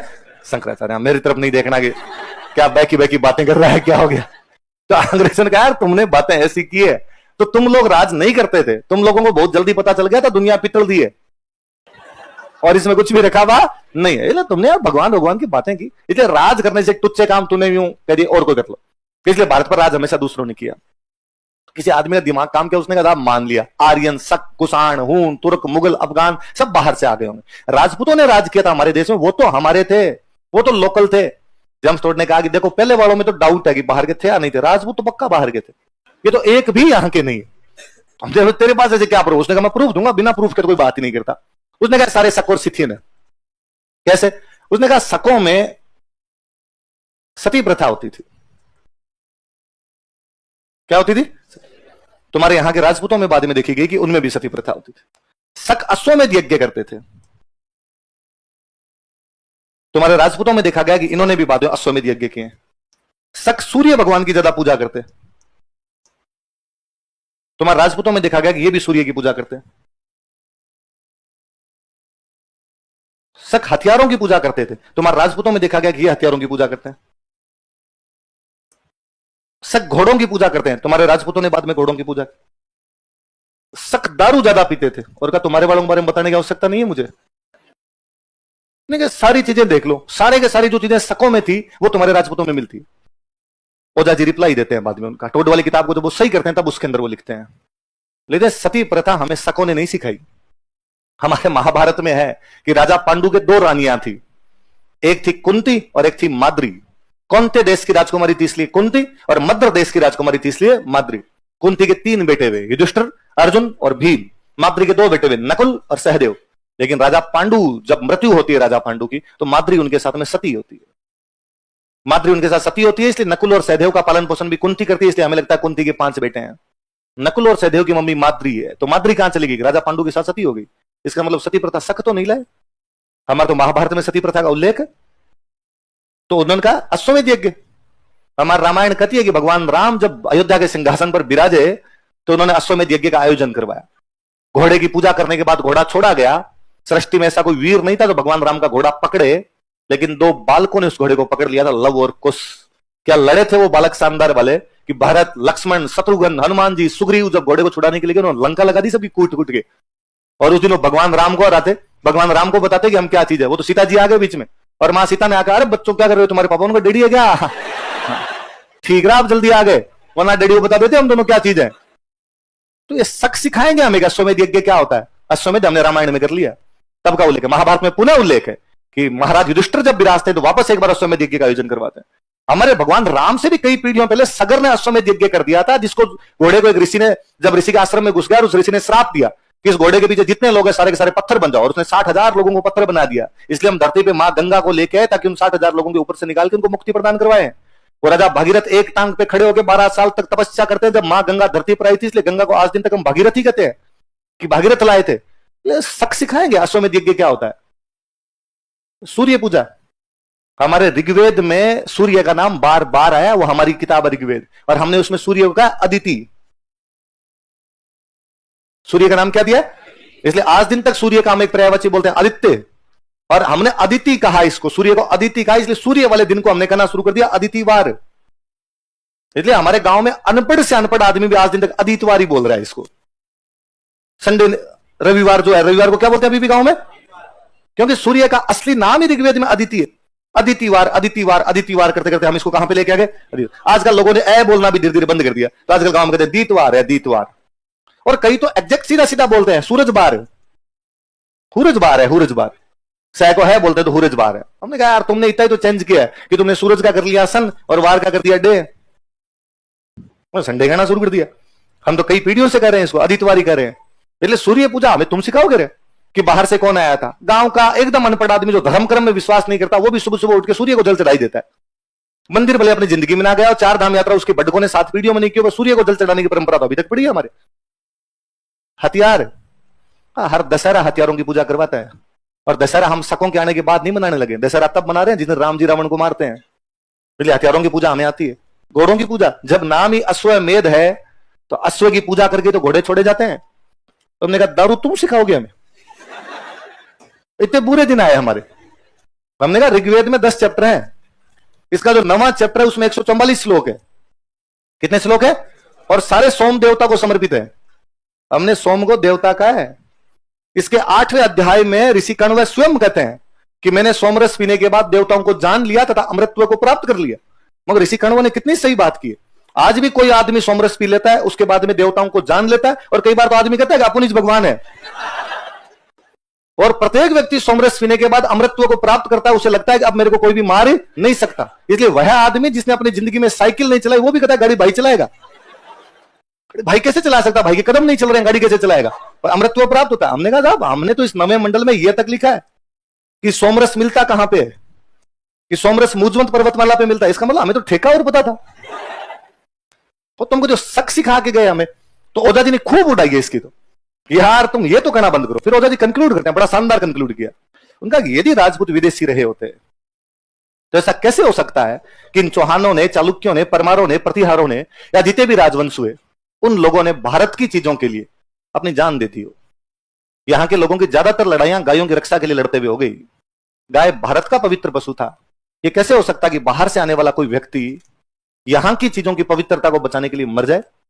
एक क्षत्रिय के लिए हमारी पुरानी किताबों के अंदर जो गुण लिखे हुए, क्षत्रिय में ये गुण होने चाहिए, क्षत्रिय को इनकी रक्षा करनी चाहिए कि गाय की, ब्राह्मण की, महिलाओं की, बच्चों की, अनाथों की, विकलांगों की, असहायों की, उनकी रक्षा की जानी चाहिए। यहां के राजपूतों ने एग्जैक्टली सेम काम किया है।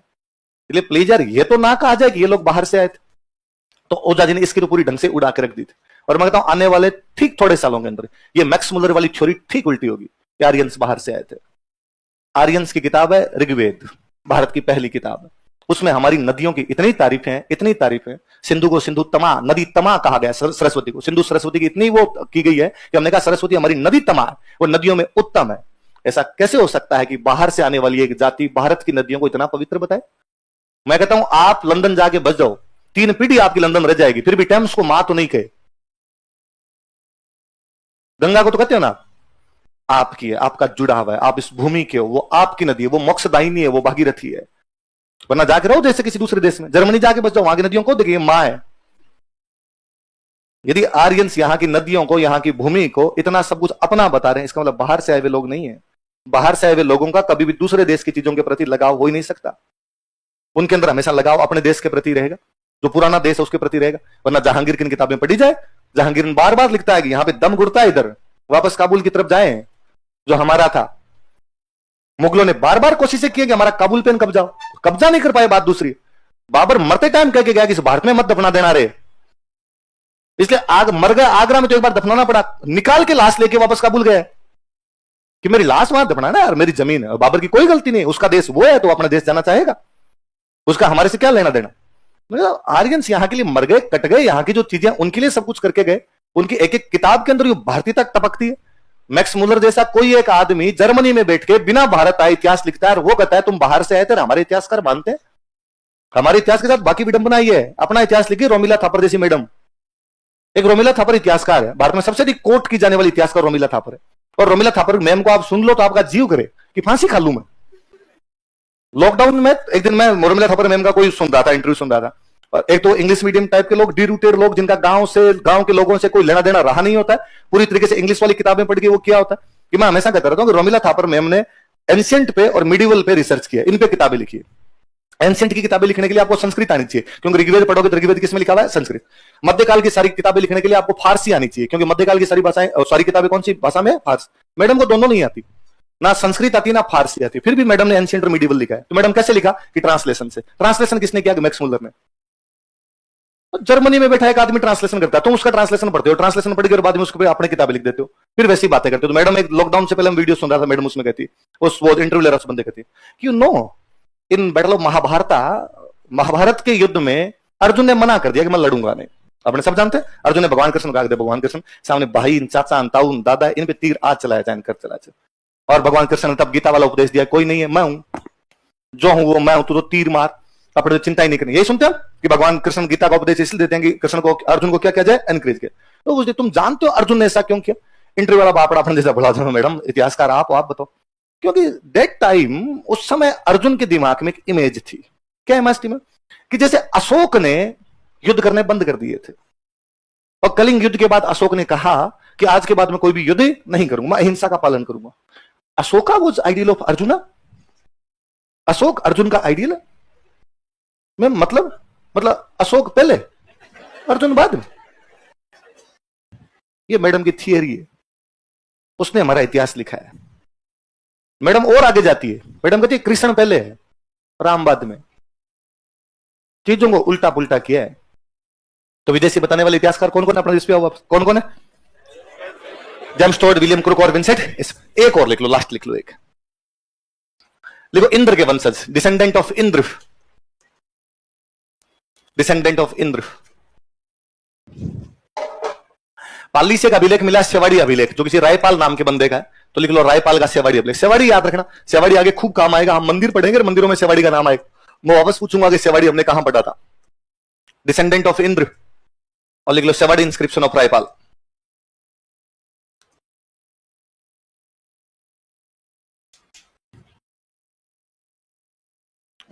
सेवाड़ी इंस्क्रिप्शन ऑफ रायपाल, रायपाल का सेवाड़ी अभिलेख। रायपाल का कौन सा अभिलेख है? सेवाड़ी, रायपाल का सेवाड़ी अभिलेख। अब एक बार वापस बता दो सारे मेरे को, चंद्रबरदाई ने कौन सा सिद्धांत दिया आपका? अग्निवंशी। कौन सी किताब में? पृथ्वीराज रास। और उसका समर्थन बाद में कौन कौन कर देते हैं? मोहनौत नैन्सी और सूर्यमल मिश्र। सूर्यवंशी 3 किताबें बताने वाले बताओ कौन कौन सी? पृथ्वीराज विजय, अमीर महाकाव्य, अमीर दास, पृथ्वीराज चौहान के ताऊ वाला अभिलेख, विग्रह चतुर्थ का अजमेर, सबसे बड़े इतिहासकार गौरी शंकर हीराचंद। चंद्रवंशी एक हरियाणा का अभिलेख है, एक आबू पर्वत वाला अचलेश। ब्राह्मण बताने वाले 2 तो अभिलेख है, बिजोलिया अभिलेख और चंद्रावती अभिलेख। एक बुक है रासो है, कोई कायम रासो, कौन सी है? एक शर्मा जी ने चौहानों को शर्मा जी बताया, दशरथ शर्मा। चौहानों को विदेशी बताते हैं, तो कौन कौन है बताओ? जेम्स टोड, विलियम क्रुक, और वी स्मिथ और रायपाल का सेवाड़ी अभिलेख उनको क्या बताता है? इंद्र के वंश। अच्छा, ये तो उत्पत्ति के बारे में। अगली लिखो उत्पत्ति स्थल, ओरिजिन पैलेस।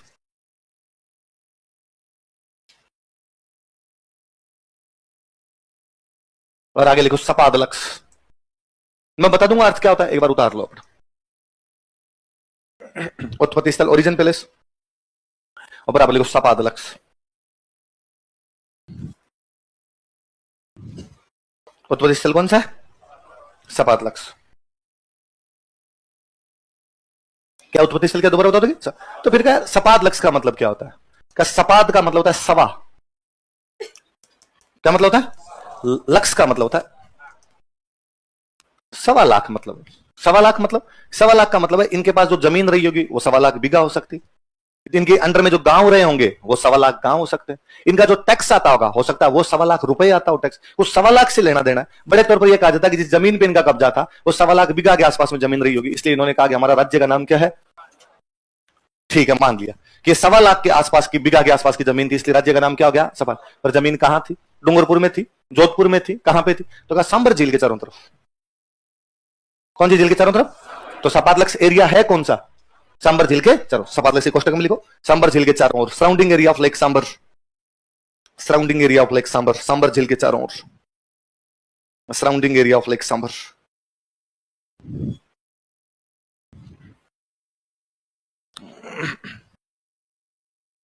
राजधानी कौन सी रही? ठीक है, यहां सांबर के आसपास रहते होंगे तो बीच में कोई सेंटर भी रहा होगा। राजधानी कौन सी थी? सबसे पहले शुरुआत में इनकी जो कैपिटल थी वो थी आई छत्रपुर। कौन सी थी? लिख लो कैपिटल।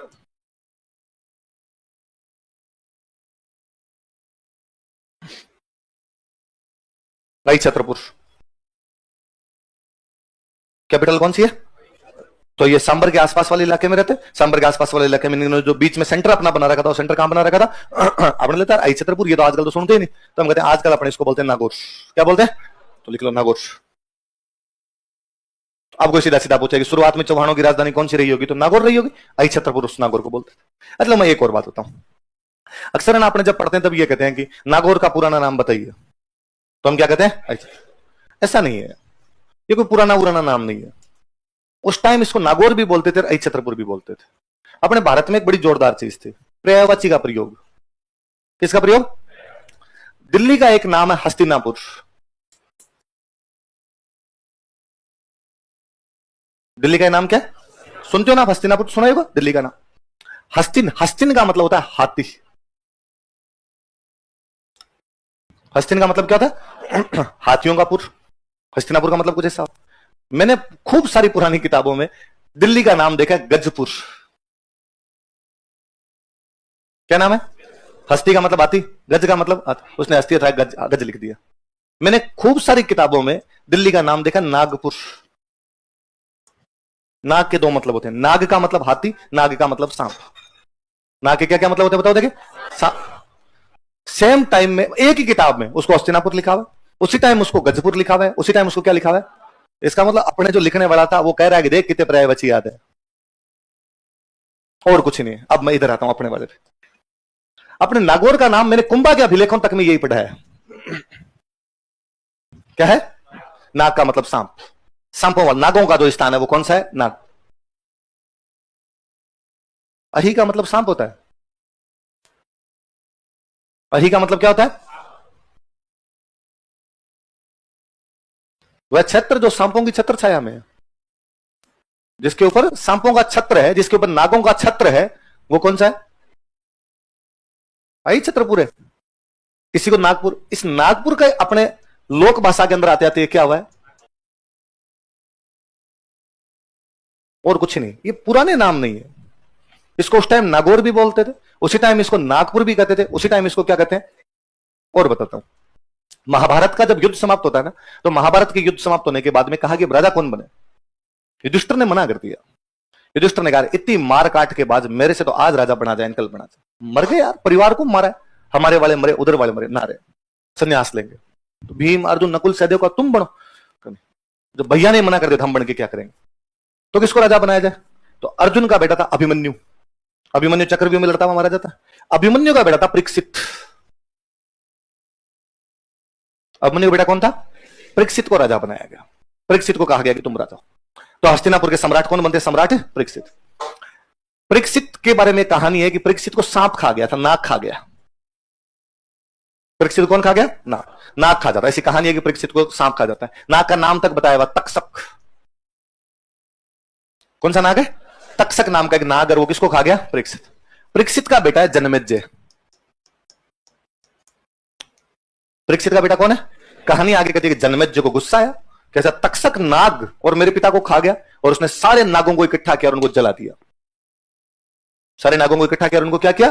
तो जन्मेजय अपने पिता की हत्या का बदला लेता है, अपने पिता की मृत्यु का बदला लेता है और सारे नागों को जला देता है। सिंपल एक कहानी आई समझ में।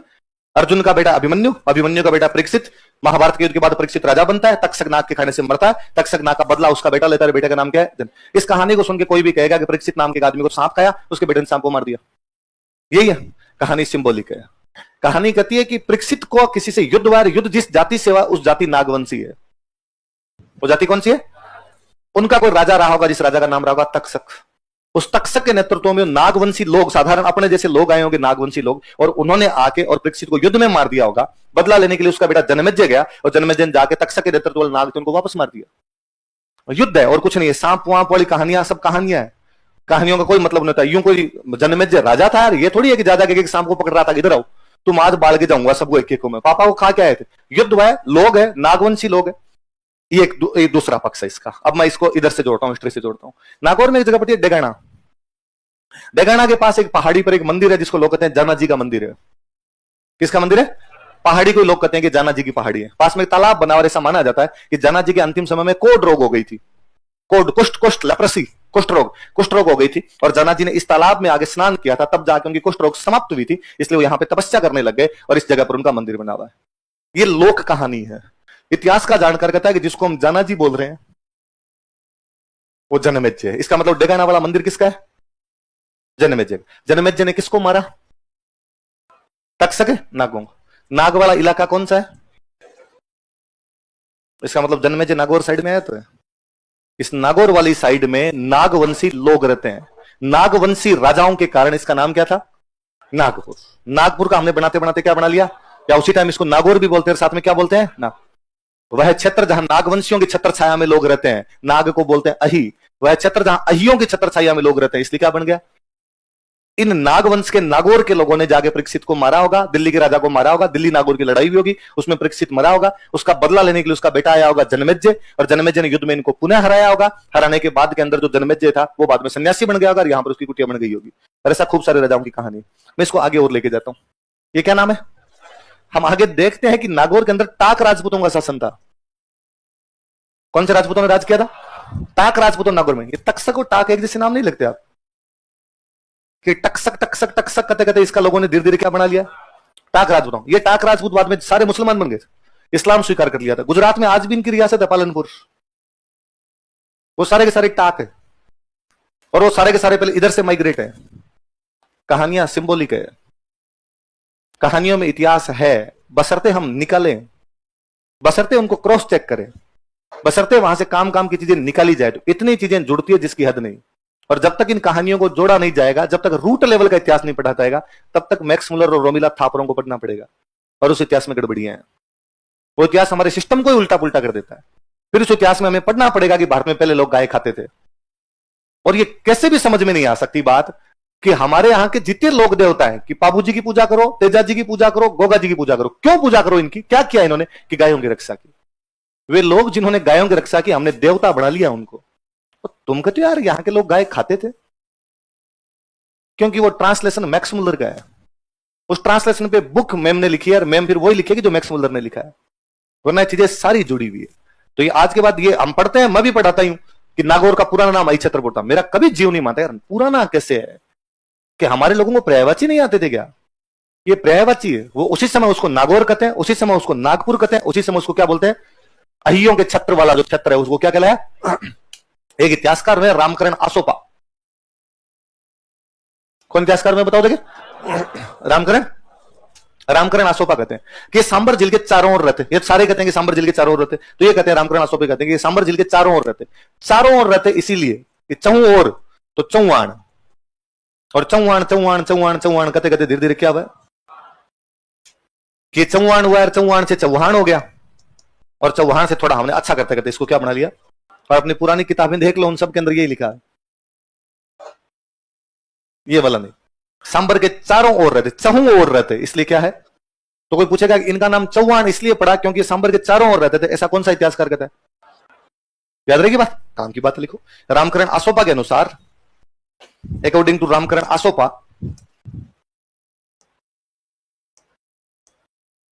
रामकरण आसोपा के अनुसार, अकॉर्डिंग टू रामकरण आसोपा, ये सांबर झील के चारों तरफ के क्षेत्र में रहते थे। ये कौन? चौहान है ना। ये सांबर झील के चारों तरफ के क्षेत्र में रहते थे। They lived in surrounding area of lake Sambhar, they lived in surrounding area of lake Sambhar. ये सांबर झील के चारों तरफ के क्षेत्र में रहते थे। They lived in surrounding area of lake Sambhar, Sambhar झील के चारों तरफ के क्षेत्र में रहते थे।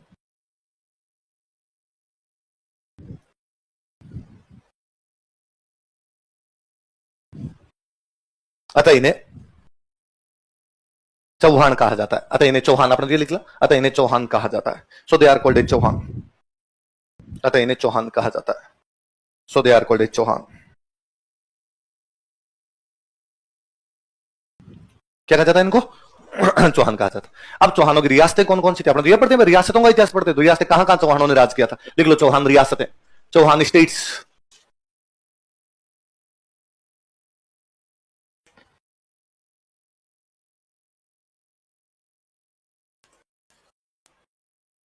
चौहान स्टेट्स, चौहान रियासतें, चौहान स्टेट्स। मैं लिख रहा हूं, एक बार उतार लीजिए, फिर अपने बात करेंगे।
लिख तो सही, उतार ली। कौन कौन से हैं बताओ देखे? सांबर, अजमेर, रणथंभौर, नाडोल, जालोर, सिरोही, बूंदी। और सबसे पहले चौहान सांबर के आसपास में रहने लगे। कहां पे रहने लगे? शुरुआत में राजधानी नागौर रही, बाद में राजधानी भी सांबर रही इनकी, लंबे टाइम तक सांबर रही। सांबर के आसपास के इलाके, सांबर के चौहान ही है, उत्पत्ति स्थल ही सांबर है इनका, सपात लक्ष्य है ना। सांबर वाले चौहानी आगे बढ़ते बढ़ते साम्राज्य का विस्तार करते करते आगे अजमेर। कहां पर आगे? शुरुआत में सांबर के आसपास रहे, बाद में यहां से उन्होंने राजधानी कौन सी बना ली? अजमेर। तो भले आप सांबर के चौहान बोलो, भले इनको आप क्या बोल दो? अजमेर। दोनों में कोई भी अंतर नहीं। अजमेर से चौहानों का एक बंदा चला गया रणथंभौर। अजमेर वाले चौहानों का एक बंदा कहां चला गया? आगे हम पढ़ेंगे। पृथ्वीराज चौहान का बेटा रणथंभौर जाता है। पृथ्वीराज चौहान का बेटा गोविंदराज, क्या नाम है? और वो कहां पे चला गया? सांबर मेन ब्रांच है, मेन ब्रांच सांबर वाले आगे बढ़ते बढ़ते कहां गए? अजमेर। अजमेर वाली ब्रांच का एक बंदा कहां पे चला गया? जब ये लोग सांबर रहते हैं तभी एक बंदा इनका चला गया नाडोल। कहां चला गया? सांबर से एक बंदा अजमेर की तरफ बढ़ता, एक बंदा कहां पे चला गया? नाडोल। अजमेर से एक बंदा किधर निकल गया? आपका रणथंभौर। जो बंदा नाडोल की तरफ गया है, नाडोल वाली ब्रांच उसने स्थापित की। यहां से नाडोल से एक बंदा आगे निकल के चला जाता है जालोर। कहां चला जाता है? जालोर से एक बंदा आगे निकल के चला जाता है सिरोही।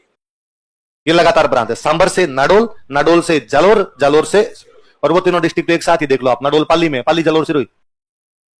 नाडोल कहां पड़ता है? पहले पाली गए, पाली से एक भाई निकल के आगे चला गया जालोर, जालोर से एक भाई आगे निकल के चला गया, समझ में भी आ रहा है?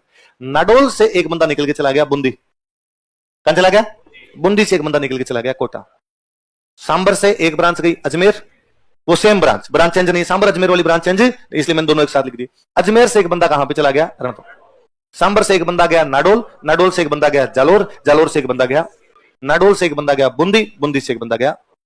सिंपल कभी सवाल आएगा, इनमें से कौन सी जगह पे चौहानों ने राज नहीं किया था? बूंदी, कोटा, नाडोल, बीकानेर। आगे समझ, इनमें से कौन सी जगह पे चौहानों का राज नहीं हुआ था? और ऐसी कोई जगह देगा, वो लिखा सांबर, रणथंभौर, नाडोल, और एक कोई दूसरी लिख देगा जैसलमेर। तो जैसलमेर में इनका राज नहीं था। तो कहां कहां बताओ देखे, सांबर, अजमेर, रणथंभौर, नाडोल, जालोर, सिरोही। एक एक का पोस्टमार्टम करे, देखो सांबर अजमेर का इतिहास।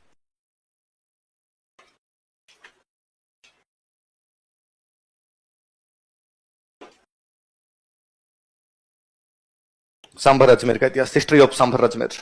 एक ही बात है, भले सांभर बोलो या अजमेर बोलो। एक सिंपल लाइन लिख लो, यहां पर चौहान वंश का शासन था, वापस लिख लो। ऊपर वाली बात पढ़ी है हमने, पर एक बार वापस रिपीट कर लो। यहां पर चौहान वंश का शासन था, चौहान डायनेस्टी रूल्ड हियर। यहां पर चौहान वंश का शासन था, चौहान डायनेस्टी रूल्ड हियर। बाकी कल पढ़ेंगे, 2 दिन वाला याद करके आना पूरा।